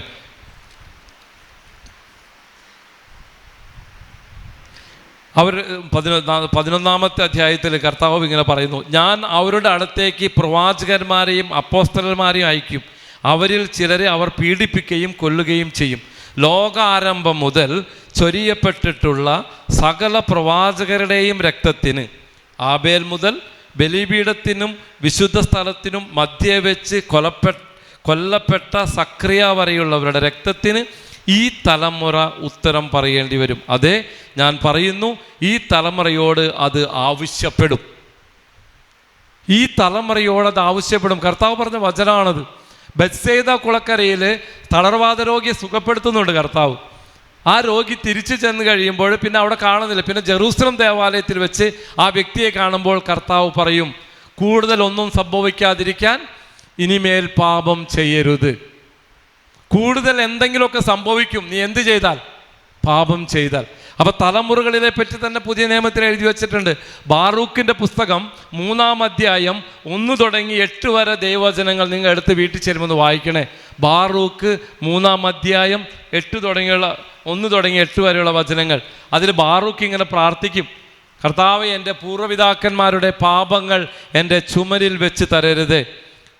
കർത്താവെ, അങ്ങയെ ഞങ്ങൾ സ്തുതിക്കുന്നു. അങ്ങയുടെ നാമം വിളിച്ചപേക്ഷിക്കുന്നതിനായി അങ്ങയെക്കുറിച്ചുള്ള ഭയം ഞങ്ങളുടെ ഹൃദയത്തിൽ അങ്ങ് നിക്ഷേപിച്ചു. അങ്ങയുടെ മുമ്പിൽ പാപം ചെയ്ത ഞങ്ങളുടെ പിതാക്കന്മാരുടെ അകൃത്യങ്ങൾ ഞങ്ങളുടെ ഹൃദയത്തിൽ നിന്ന് ഉപേക്ഷിച്ചിരിക്കുന്നതിനാൽ ഞങ്ങളുടെ പ്രവാസത്തിൽ ഞങ്ങൾ അങ്ങയെ പുകഴ്ത്തും. ദൈവത്തിന് ഹൃദയത്തിലാണ് നിക്ഷേപിക്കുക. പൗലോസ്ലീഹ പ്രാർത്ഥിക്കുന്നുണ്ട് ഒരു സ്ഥലത്ത്, എൻ്റെ ഹൃദയത്തിൽ എന്നിലിരിക്കുന്ന ഒരു മുള്ള് എടുത്ത് മാറ്റണമെന്നൊരു പ്രാർത്ഥനയുണ്ട് പൗലോസിൻ്റെ. കേട്ടിട്ടുണ്ടോ നിങ്ങൾ? അതിന് കർത്താവ് എന്താ ഉത്തരം പറയാറ്? നിനക്ക് എൻ്റെ കൃപ മതി. വിശുദ്ധനാണ് പൗലോസ്ലീഹ, മഹാവിശുദ്ധനായിരുന്നു. എന്നിട്ടും പൗലോസ്ലീഹ പറയുന്നു എന്നിലൊരു മുള്ളുണ്ടായിരുന്നു എന്ന്. ചില ബൈബിൾ പണ്ഡിതന്മാർ പറയുന്നു ആ മുള്ള് എന്ന് പറയുന്നത് തലമുറകളുടെ കൈമാറ്റപ്പെട്ടതാണ്. നിനക്ക് എൻ്റെ കൃപ മതി. ഇവിടെ കർത്താവിൻ്റെ കൃപ ലഭിക്കണം. തലമുറകളുടെ പാപങ്ങളും ഒരു കാരണമായി തീരാറുണ്ട് നമ്മളുടെ കുടുംബത്തിലെ പ്രശ്നങ്ങൾക്ക്. അപ്പോൾ തലമുറയ്ക്ക് വേണ്ടി പ്രാർത്ഥിക്കണം. പരിശുദ്ധ അമ്മയുടെ നിർദ്ദേശപ്രകാരം ഞാൻ പറയും 4 തലമുറയ്ക്ക് വേണ്ടി ശക്തമായിട്ട് പ്രാർത്ഥിക്കേണ്ടതാണ്. ശക്തമായിട്ട് പ്രാർത്ഥിക്കണം. നമ്മൾ പറ്റുമെങ്കിൽ നമ്മൾ ഈ ട്രീ ഒക്കെ ഉണ്ടാക്കണം, ഫാമിലി ട്രീ ഒക്കെ ഉണ്ടാക്കി 4 തലമുറയിൽ മരിച്ചുപോയവരൊക്കെ മാർക്ക് ചെയ്ത് എല്ലാ ദിവസവും ഒരു 9 കരണക്കൊന്ത, ഒരു 4 ജപമാല, 9 വിശ്വാസ പ്രമാണം, ഒരു കുരിശിൻ്റെ വഴി, ഇങ്ങനെയൊക്കെ ചൊല്ലി സമർപ്പിച്ച് തലമുറകൾക്ക് വേണ്ടി പ്രാർത്ഥിക്കുമ്പോൾ തലമുറകളിലൂടെ വന്നിരിക്കുന്ന ബന്ധനങ്ങൾ, അവിടെ ശാപമൊന്നുമില്ല, ബന്ധനങ്ങളാണ് ചിലതൊക്കെ. ബൈപ്പോളാർ പറഞ്ഞൊരു രോഗമുണ്ട്. ഒരു വ്യക്തി ഒരു ധ്യാന സ്ഥലത്ത് പ്രാർത്ഥിച്ചുകൊണ്ടിരിക്കുന്ന സമയത്ത് കൗൺസിലിന് വന്നതാണ്, ധ്യാനിക്കാൻ വന്ന ഒരു അപ്പനും മോളാണ്. അവളുടെ രോഗം, അവൾ 22 വയസ്സുണ്ട് ആ പെൺകുട്ടി. അവളുടെ രോഗം ബൈപ്പോളാർ എന്ന് പറയുന്ന ഒരു മെൻ്റൽ ഡിസീസാണ്. അവൾ എന്ത് ചെയ്യുന്നു വെച്ച് കഴിഞ്ഞാൽ കത്തി എടുത്തുകൊണ്ട് അവിടെ ഒക്കെ കത്തി എടുത്തുകൊണ്ട് ഇങ്ങനെ കീറിക്കൊണ്ടിരിക്കും. കയ്യിലെല്ലാം നിറയെ മുറിവുകൾ ഉണങ്ങിയിട്ടുണ്ട്, ഒരുപാടുണ്ട് അവളുടെ മേത്തൊക്കെ. കാരണം ഇങ്ങനെ കത്തി എടുക്കുക ഈ ബൈപ്പോളർ രോഗത്തിൻ്റെ ഒരു പ്രത്യേകതയാണെന്ന് പറയുന്നു. അപ്പോൾ ഇങ്ങനെ പ്രാർത്ഥിച്ചുകൊണ്ടിരിപ്പോൾ ഞാൻ ചോദിച്ചു, ചേട്ടൻ്റെ വീട്ടിൽ ബൈപ്പോളറുള്ള വേറെ വ്യക്തി ഉണ്ടല്ലോ എന്ന് ചോദിച്ചു. അപ്പോൾ പറഞ്ഞു, അതെ, എൻ്റെ അനിയന്മാർക്ക് 2 പേർക്ക് ഈ രോഗമുണ്ട് ബ്രദറെ. ഇങ്ങനെ പ്രാർത്ഥിച്ച് പറഞ്ഞു കഴിഞ്ഞപ്പോൾ 4 തലമുറയിലും ബൈപ്പോളർ രോഗത്തിൽ കിടക്കാം. ഈ മെൻ്റൽ ഡിസീസാണ്. അവസാനം 4ാമത്തെ തലമുറ ഈ പെങ്കൊച്ച്. അങ്ങനെ പ്രാർത്ഥിച്ച് പറഞ്ഞു കഴിഞ്ഞപ്പോൾ കർത്താവ് പറഞ്ഞൊരു കാര്യമുണ്ട്. അവരുടെ സ്ഥലത്ത് ഒരു അമ്പലം ഉണ്ടായിരുന്നു. ഒരു അമ്പലം അവർ വാങ്ങിയപ്പോൾ അത് അമ്പലത്തോടെയാണ് വാങ്ങുന്നത് ആ കാലഘട്ടത്തിൽ. ആ അമ്പലം ഇടിക്കാൻ അന്നത്തെ പിതാവ് പറഞ്ഞു, അത് ഇടിക്കണ്ടേ, അതവിടെ കിടന്നോട്ടെ, കുഴപ്പമൊന്നുമില്ല എന്ന് പറഞ്ഞു. അതങ്ങനെ അതവിടെ കിടന്നു. അത് ചില സമയത്ത് പൂജ ചെയ്യിപ്പിച്ചിരുന്നു. ആ ക്രിസ്ത്യാനികളായ തലമുറപ്പെട്ടവരാണ് ഇതൊക്കെ. അങ്ങനെ ആ സ്ഥലവുമായി ബന്ധപ്പെട്ടുള്ളൊരു ബന്ധനത്തിലൂടെ ഇന്ന് 4ാമത്തെ തലമുറയിലുള്ള 22 വയസ്സുള്ള ആ പെൺകുട്ടി ബൈപ്പോളർ രോഗത്തിലാണ്. ചിലപ്പോൾ ഭയങ്കര ആക്രോശമായി മാറും. ആ പെൺകുട്ടി അയർലൻഡിൽ നിന്ന് വന്നാണ് ധ്യാനിക്കാൻ. ആലോചിച്ച് നമ്മുടെ മുമ്പിൽ കാണുന്ന കൗൺസിലിംഗ് ചെയ്യുമ്പോൾ നമ്മുടെ മുമ്പിൽ കാണുന്ന ചില വ്യക്തമായിട്ട് തെളിവുകൾ അതൊക്കെ തലമുറകളിലൂടെ കൈമാറ്റപ്പെടുന്ന രോഗാവസ്ഥകൾ. പ്രാർത്ഥിക്കുക തലമുറയ്ക്ക് വേണ്ടി. 4 തലമുറയ്ക്ക് വേണ്ടി ശക്തമായി പ്രാർത്ഥിക്കണം. ആദ്യം ഞാൻ പറഞ്ഞു നമ്മുടെ പാപങ്ങൾ 1, 2 തലമുറയുടെ പാപങ്ങൾ, 3ാമത്തത് ഭൂമിയുടെ പാപം, ലോകത്തിൻ്റെ പാപം. അതാണ് നമ്മൾ താമസിക്കുന്ന സ്ഥലവുമായി ബന്ധപ്പെട്ടിരിക്കുന്നത്. ഇവിടെ ആദം പാപം ചെയ്തതിന് ശേഷം കർത്താവ് ആദത്തിനോട് പറയുന്നുണ്ട്, നിന്റെ പാപം മൂലം ഭൂമി ശപിക്കപ്പെട്ടതാകുന്നു. നിന്റെ പാപം മൂലം ഭൂമി ശപിക്കപ്പെട്ടതാകുന്നു. ഈ ശപിക്കപ്പെട്ട ഭൂമിയിലാണ് കർത്താവിൻ്റെ രക്തം വീണത്. കർത്താവിൻ്റെ തിരുരക്തം വീണ് ഈ ഭൂമിയിലേക്ക് രക്തം വീണപ്പോൾ ഭൂമി ശപിക്കപ്പെട്ട ശാപങ്ങൾ മാറ്റപ്പെട്ടു. അന്ന് വരെ ഉണ്ടായിരുന്ന എല്ലാ പാപങ്ങളും ശാപങ്ങളും ശമിക്കപ്പെട്ടു. വീണ്ടും അതിനുശേഷം ആ രക്തത്തിന് നമ്മൾ വില കൊടുത്തോ? ഇല്ല. കാരണം വന്ന തലമുറകൾ, കൊലപാതകങ്ങൾ, മർദ്ദനങ്ങൾ, നമുക്കറിയാം ഇന്നൊന്നും ഓരോരോ സംഭവങ്ങൾ കാണുന്നത്. ആബേലിൻ്റെ രക്തം ഭൂമിയിലിരുന്ന് ആരെ വിളിച്ചു? ആബേലിൻ്റെ രക്തം ഭൂമിയിലിരുന്ന് ദൈവത്തെ നോക്കി കരഞ്ഞു എന്നല്ല പറയുന്നത് ബൈബിള്. ജെറമ്യാ പ്രവാചകന്റെ പുസ്തകത്തിൽ എഴുതിയിട്ടുണ്ട്, നിങ്ങളുടെ കൊലപാതകങ്ങൾ നിമിത്തം ഭൂമി ശപിക്കപ്പെട്ടിരിക്കുന്നു.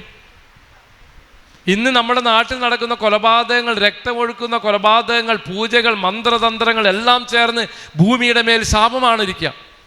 ഇതിൽ നിന്ന് രക്ഷപ്പെടണമെങ്കിൽ കർത്താവിൻ്റെ തിരുരക്തം തന്നെ തെളിക്കപ്പെടണം. അങ്ങനെയുള്ള ഏതെങ്കിലും ഒരു സ്ഥലമാണ് നമ്മൾ വീട് വെച്ചതെങ്കിൽ ഉറപ്പായിട്ടും അതിൻ്റേതായ അസ്വസ്ഥതകൾ നമ്മുടെ കുടുംബങ്ങളിലുണ്ടാകും. അതിന് പിടിച്ചു നിൽക്കണമെങ്കിൽ നമ്മൾ എന്ത് ചെയ്യണം? ദൈവത്തിൻ്റെ മക്കളായിരിക്കണം. ദൈവ മക്കളെന്ന അവകാശം നമ്മൾ സ്ഥാപിച്ചിരിക്കണം. കർത്താവിൻ്റെ തിരുരക്തം കൊണ്ട് കഴുകണം. എല്ലാ ദിവസവും നമ്മൾ കർത്താവിനോട് പ്രാർത്ഥിക്കണം. ചില വീടുകളിലേക്ക് കടന്നു ചെല്ലുമ്പോൾ നമുക്ക് തന്നെ തോന്നും ചില പ്രശ്നങ്ങൾ, കയറാൻ പറ്റാത്ത അവസ്ഥ. വീട്ടിൽ കഴിഞ്ഞ ഒരു 2-3 മാസം മുമ്പ് മാള അടുത്ത് പൊയ്യെന്ന് പറഞ്ഞ സ്ഥലത്തേക്ക് പോയാൽ, അങ്ങനെ പോകുന്ന വഴിയിൽ 3 സ്ഥലത്തായിരുന്നു ആക്സിഡൻറ്റിനെ ഫേസ് ചെയ്ത്. ഞാനും ഒരു വൈദ്യനും വേറൊരു ശുശ്രൂഷ ഉണ്ടായിരുന്നു. അവിടേക്ക് എത്താതിരിക്കാൻ സകല പണികൾ പിശാചി നോക്കി. പക്ഷേ ഞങ്ങൾ അവസാനം അവിടെ എത്തി പ്രാർത്ഥിച്ചു. അവിടെ ചെന്നപ്പോഴാണ് അതിൻ്റെ ഭീകര അവസ്ഥ നമുക്ക് മനസ്സിലായി. ഒത്തിരി നല്ല വീട്, എന്തൊരു വലിയ വീടാണെന്നറിയാമോ? എല്ലാ സൗകര്യങ്ങളോട് ചെയ്തിരിക്കുന്ന ഒരു വീടാണ്. പക്ഷേ ആ വീടിൻ്റെ ഉള്ളിൽ ചെന്നപ്പോൾ ഒരു പൈശാചി അസ്വസ്ഥത കാണാൻ പറ്റും. അങ്ങനെ ചില വീടുകൾ, അതുകൊണ്ടാണ് അച്ഛന്മാരെ കൊണ്ട് വെഞ്ചരിപ്പിച്ചൊക്കെ പ്രാർത്ഥിച്ച് തുടങ്ങാൻ പറയുന്നത്. അങ്ങനെ വിശ്വാസപരം കുടുംബ പ്രാർത്ഥനകളൊക്കെ വീട്ടിൽ ചെല്ലാൻ പറയുന്നതിൻ്റെ ആവശ്യം അതാണ്. നമ്മുടെ പ്രാർത്ഥനകൾ കുടുംബങ്ങളിൽ നടന്നാൽ മാത്രമാണ്. ഇപ്പോൾ ഒരു വൈദികൻ വന്നാൽ വീട് വെഞ്ചരിച്ച് പ്രാർത്ഥിക്കുമ്പോൾ ആ പ്രാർത്ഥനാ സാഹചര്യം, ആ പ്രാർത്ഥനാന്തരീക്ഷമായിരിക്കും ആ റൂമിലുള്ളത്. ആ റൂമിൽ വൈകുന്നേരം കുടിച്ച് ഭർത്താവ് 2 തെറി പറഞ്ഞു കഴിഞ്ഞാൽ ആ അഭിഷേകം പോയി കിട്ടി. വീട്ടിൽ വാക്കുകൾ ഉപയോഗിക്കുമ്പോൾ, ആവശ്യമില്ലാത്ത വാക്കുകൾ വീട്ടിൽ പറയുമ്പോൾ, വഴക്ക് കൂടുമ്പോൾ, ബഹളങ്ങൾ ഉണ്ടാക്കുമ്പോൾ അവിടെ തന്നെയുള്ള അശുദ്ധാത്മാക്കൾ വീണ്ടും ജ്വലിക്കാൻ തുടങ്ങും. അങ്ങനെയാ കുടുംബങ്ങളിൽ അസ്വസ്ഥതകൾ. അതുകൊണ്ടാണ് വാക്കുകൾ സൂക്ഷിച്ച് സംസാരിക്കുക, വഴക്കുണ്ടാക്കരുത്. പ്രാർത്ഥിക്കാൻ പറ്റുമെങ്കിൽ എത്രമാത്രം നമ്മുടെ വീടുകളിൽ പ്രാർത്ഥിക്കോ അങ്ങനെ പ്രാർത്ഥിച്ചുകൊണ്ട് ആ സ്ഥലങ്ങളെ വിശുദ്ധീകരിച്ചെടുക്കണം. സ്ഥലങ്ങളുമായുള്ള വിശുദ്ധീകരണത്തിലെ ചില തടസ്സങ്ങൾ നമ്മുടെ ജീവിതത്തിൽ അനുഭവിക്കുന്നുണ്ട്. നമ്മൾ ശ്രദ്ധിക്കാതെ ആ സ്ഥലം പ്രത്യേകം പ്രാർത്ഥിക്കുക. പുതിയ സ്ഥലങ്ങളൊക്കെ വാങ്ങാൻ പോകുമ്പോൾ പ്രാർത്ഥിച്ച് ചോദിക്കുക, കർത്താവ് ഇത് വാങ്ങാവോ? ഇവിടെ വീട് കെട്ടാൻ പറ്റുന്ന സ്ഥലമാണോ? ചില സ്ഥലങ്ങളിൽ നിന്ന് വീട് മാറിപ്പോകാൻ ഞാൻ പറയാറുണ്ട്. അപ്പോൾ അച്ഛനോട്, ജയനച്ഛനോട് പറയും, ബ്രദർ അങ്ങനെയൊക്കെ പറഞ്ഞ് പാവം വീട് കെട്ടിയിട്ട് എങ്ങനെ ഒഴിഞ്ഞു പോകണമെന്ന് ചോദിക്കും. നമ്മൾ പരിശുദ്ധ കുർബാന സ്വീകരിക്കുന്നവരല്ലേ? എല്ലാം കുമ്പസാരിച്ച് കുർബാന സ്വീകരിച്ച് എല്ലാ ദിവസവും കുർബാന കണ്ടുകൊണ്ടല്ലേ നമ്മുടെ വീട്ടിലേക്കൊക്കെ വരുന്നത്. അപ്പോൾ എങ്ങനെയാണ് ഈ പ്രശ്നങ്ങളൊക്കെ നമ്മൾക്ക് ഉണ്ടാകുക എന്നുള്ള ചോദ്യമുണ്ട് എല്ലാവർക്കും. അത് പൗലോസ്ലീഹ ആദ്യം പറഞ്ഞ പോലെ, വിശുദ്ധിയോടെയാണോ നിങ്ങൾ കുർബാന സ്വീകരിക്കുന്നത്? നിങ്ങളിൽ കടന്നു വരുന്നത് പിശാചാണോ? യൂദാസിൽ കടന്നവനാണോ നിന്നിലേക്ക് കടന്നു വരുന്നത്? അല്ലെങ്കിൽ പത്രോസിൽ കടന്നവനാണോ? ഒന്ന് ചിന്തിച്ച് നോക്കിയാൽ മതി. എന്നിൽ കടന്നു വന്നത് ക്രിസ്തു ആണെങ്കിൽ എൻ്റെ കുടുംബത്തിൽ ഈ പ്രശ്നങ്ങൾ ഉണ്ടാവില്ല.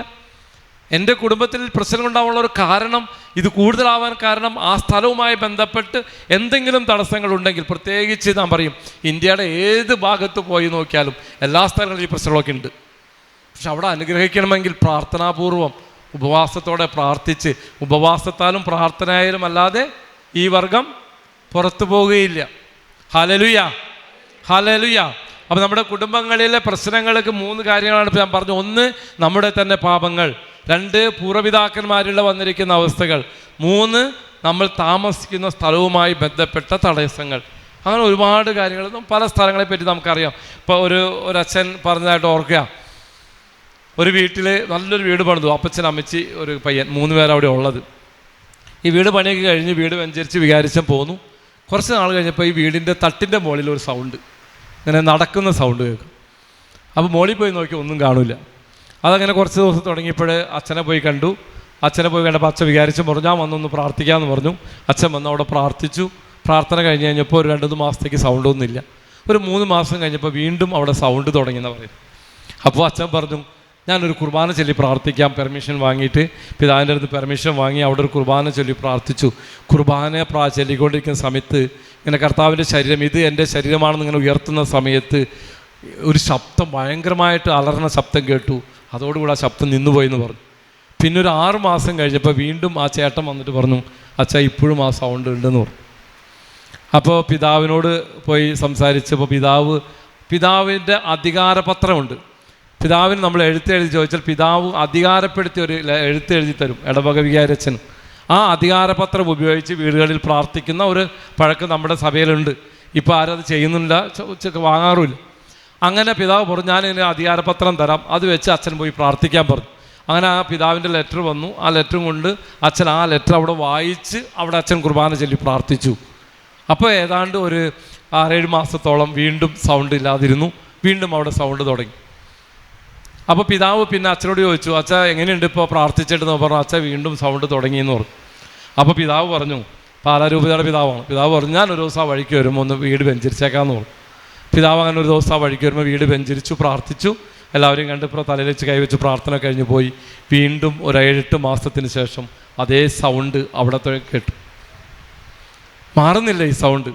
അപ്പോൾ ഇവിടെ കുരിശുമലയുണ്ട് ഈ വാഗമൺ ഭാഗത്ത്. അവിടെ ഇപ്പോൾ ഒരു അച്ഛനുണ്ടായിരുന്നു, ഒരു ലൂയിസ് അച്ഛൻ, പഴയ കപ്പുച്ചൻ അച്ഛനാണ്. അച്ഛൻ്റെ അടുത്തേക്ക് ഈ അച്ഛൻ പോയി ഇങ്ങനെ കുറേ കാര്യങ്ങൾ പറഞ്ഞപ്പോൾ അച്ഛൻ പറഞ്ഞു അവരെ ഒന്ന് കൊണ്ടുവരാൻ പറഞ്ഞു, ആ വീട്ടിലുള്ളവരെ. അങ്ങനെ വീട്ടിലുള്ളവരെ കൊണ്ടുവന്ന് കഴിഞ്ഞപ്പോൾ ആ ചേച്ചിയാണെങ്കിൽ ഒരുപാട് ഇങ്ങനെ സ്വർണ്ണമൊക്കെ ഒരുപാട് ഇടുമായിരുന്നു. എപ്പോഴും കയ്യിലും കാലിലൊക്കെ ഇങ്ങനെ, കയ്യിലും കഴുത്തിലൊക്കെ ഒരുപാട് സ്വർണ്ണമുണ്ട്. അതൊക്കെ ആയിട്ട് ഇട്ടിട്ട് ചെന്നേ. അപ്പോൾ അച്ഛൻ ചോദിച്ചു, ചേച്ചി സ്വർണ്ണമൊക്കെ ഇട്ടിട്ടാണ് എപ്പോഴും നടക്കുന്നതെന്ന് ചോദിച്ചു. അപ്പോൾ അച്ഛനോട് അതച്ഛാ എനിക്ക് കുറച്ച് സ്വർണ്ണമുള്ളൂ, എൻ്റെ ചേച്ചിമാർക്കൊക്കെ ഇതിൽ കൂടുതലുണ്ട്, അത് ഉള്ളതുകൊണ്ടൊക്കെ ഞങ്ങൾ ഇട്ടിങ്ങനെ നടക്കുന്നു എന്ന് പറഞ്ഞു. അപ്പോൾ അച്ഛൻ പറഞ്ഞു അതൊന്ന് മാറ്റിക്കളഞ്ഞാൽ നന്നായിരിക്കും, വീട്ടിലുള്ള സമയത്ത് ഇതൊക്കെ ഇടണോ, എവിടെയെങ്കിലുമൊക്കെ പോകുമ്പോൾ ഇട്ടാൽ പോരെന്ന് ചോദിച്ചു. പക്ഷേ ചേച്ചി അത് അംഗീകരിക്കാൻ തയ്യാറായില്ല. അച്ഛൻ പറഞ്ഞു നമ്മൾ പ്രാർത്ഥിച്ച് കഴിയുമ്പോൾ പിശാച് അവിടുന്ന് പോകുന്നുണ്ട്. വീണ്ടും പിശാച് അകത്ത് വരാനുള്ള ഒരു കാരണം ഈ സഹോദരിയുടെ അഹങ്കാരത്തിലൂടെയാണ് അത് കടന്നു വരിക. എനിക്ക് എല്ലാം ഉണ്ട്, എപ്പോഴും 24 മണിക്കൂറും. അപ്പോൾ ആ ചേട്ടൻ പറയുന്നത്, ആ ചേച്ചി പറഞ്ഞു ഞാൻ ഇത്രയ്ക്ക് ആഭരണങ്ങൾ ഇട നടക്കുള്ളൂ. ആ അത്യാഗ്രഹം, ആ സ്വർണത്തിൻ്റെ മേലുള്ള ആ അത്യാഗ്രഹം, അഹങ്കാരത്തിൻ്റെ ഈ അവസ്ഥയിലൂടെയാണ് പിശാച് ആ വീട്ടിലേക്ക് കടന്നു വരിക. അതുകൊണ്ട് പ്രാർത്ഥിക്കാം, വേറെ ഒന്നും ചെയ്യാൻ പറ്റില്ല എന്ന് പറഞ്ഞു. പക്ഷെ പിന്നീട് സംഭവം അച്ഛൻ പറഞ്ഞത് എങ്ങനെയാണ്, കുറച്ച് 2-3 വർഷത്തിനുള്ളിൽ ആ ചേച്ചി രോഗം പിടിപെട്ട് മരിച്ചു. മരിച്ചതിന് ശേഷം അവിടെ ആ ശബ്ദം ഉണ്ടായിട്ടില്ല. അവിടെ പിന്നീട് പ്രാർത്ഥിച്ചപ്പോൾ ആ ശബ്ദം അവിടെ ഉണ്ടായിട്ടില്ല.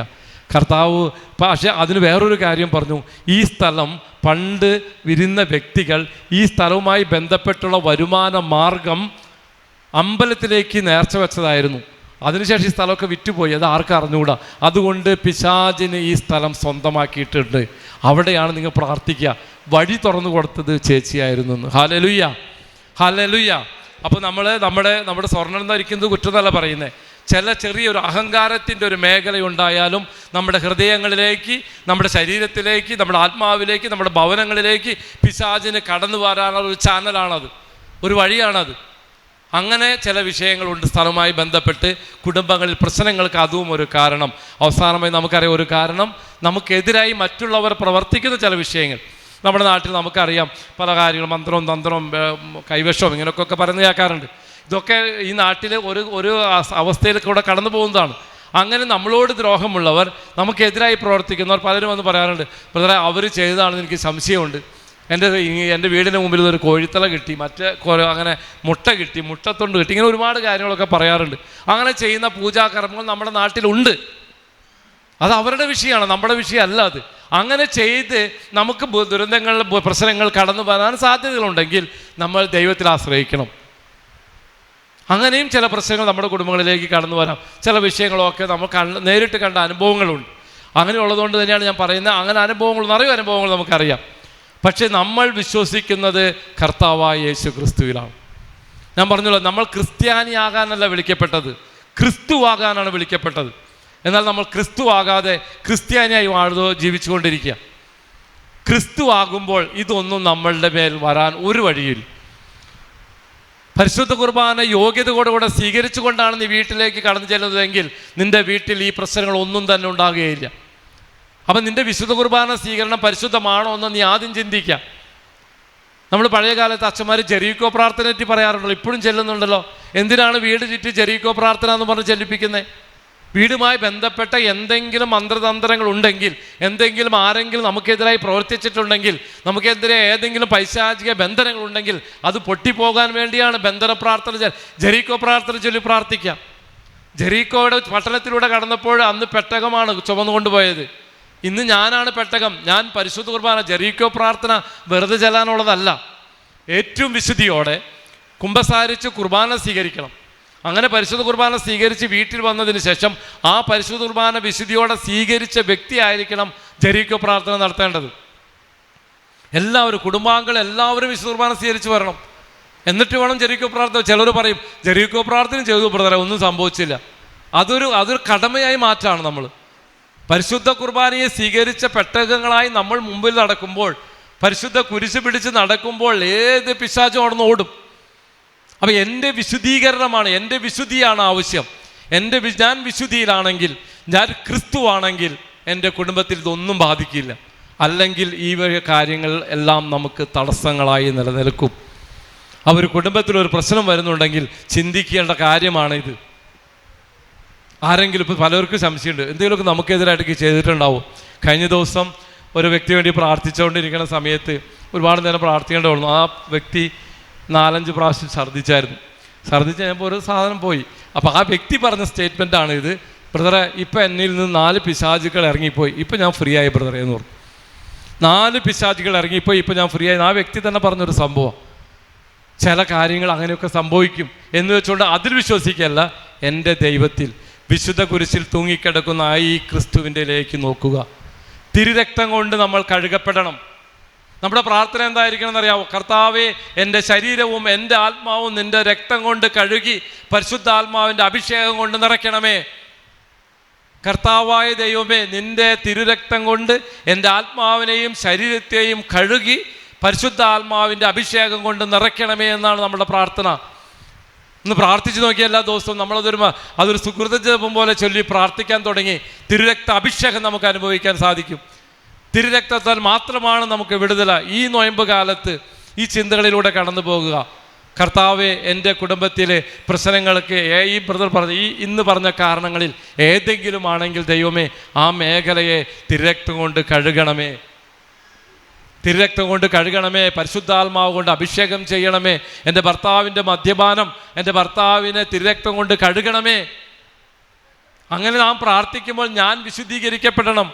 കാനായിലെ കല്യാണവേളയിൽ ശുദ്ധീകരണത്തിന് ഉപയോഗിച്ച, ശുദ്ധീകരിക്കാൻ വേണ്ടി, ശുദ്ധീകരണ പ്രക്രിയയ്ക്ക് ആ ക്രിയ ചെയ്യാൻ വേണ്ടി അവർ വെച്ചിരിക്കുന്ന കൽഭരണികളാണ് വെള്ളം നിറയ്ക്കുക. അല്ലാണ്ട് വീഞ്ഞ് കഴിഞ്ഞ പാത്രങ്ങളിലല്ല. കല്യാണ വീട്ടിൽ വീഞ്ഞ് കഴിഞ്ഞ പാത്രങ്ങളൊക്കെ ഉണ്ടായിരുന്നു. എന്നിട്ട് ആ പാത്രത്തിൽ വെള്ളം നിറയ്ക്കാൻ കർത്താവ് പറയാതിരുന്ന കാരണം കർത്താവിൻ്റെ രക്തം ശുദ്ധീകരിക്കപ്പെടാനുള്ളതാണെന്ന് കാണിക്കാൻ വേണ്ടി തന്നെയാണ്. ശുദ്ധീകരണത്തിന് ഉപയോഗിക്കുന്ന കൽഭരണികളിൽ കർത്താവ് വെള്ളം നിറയ്ക്കാൻ പറഞ്ഞതും അത് വീഞ്ഞാക്കി മാറ്റിയതും.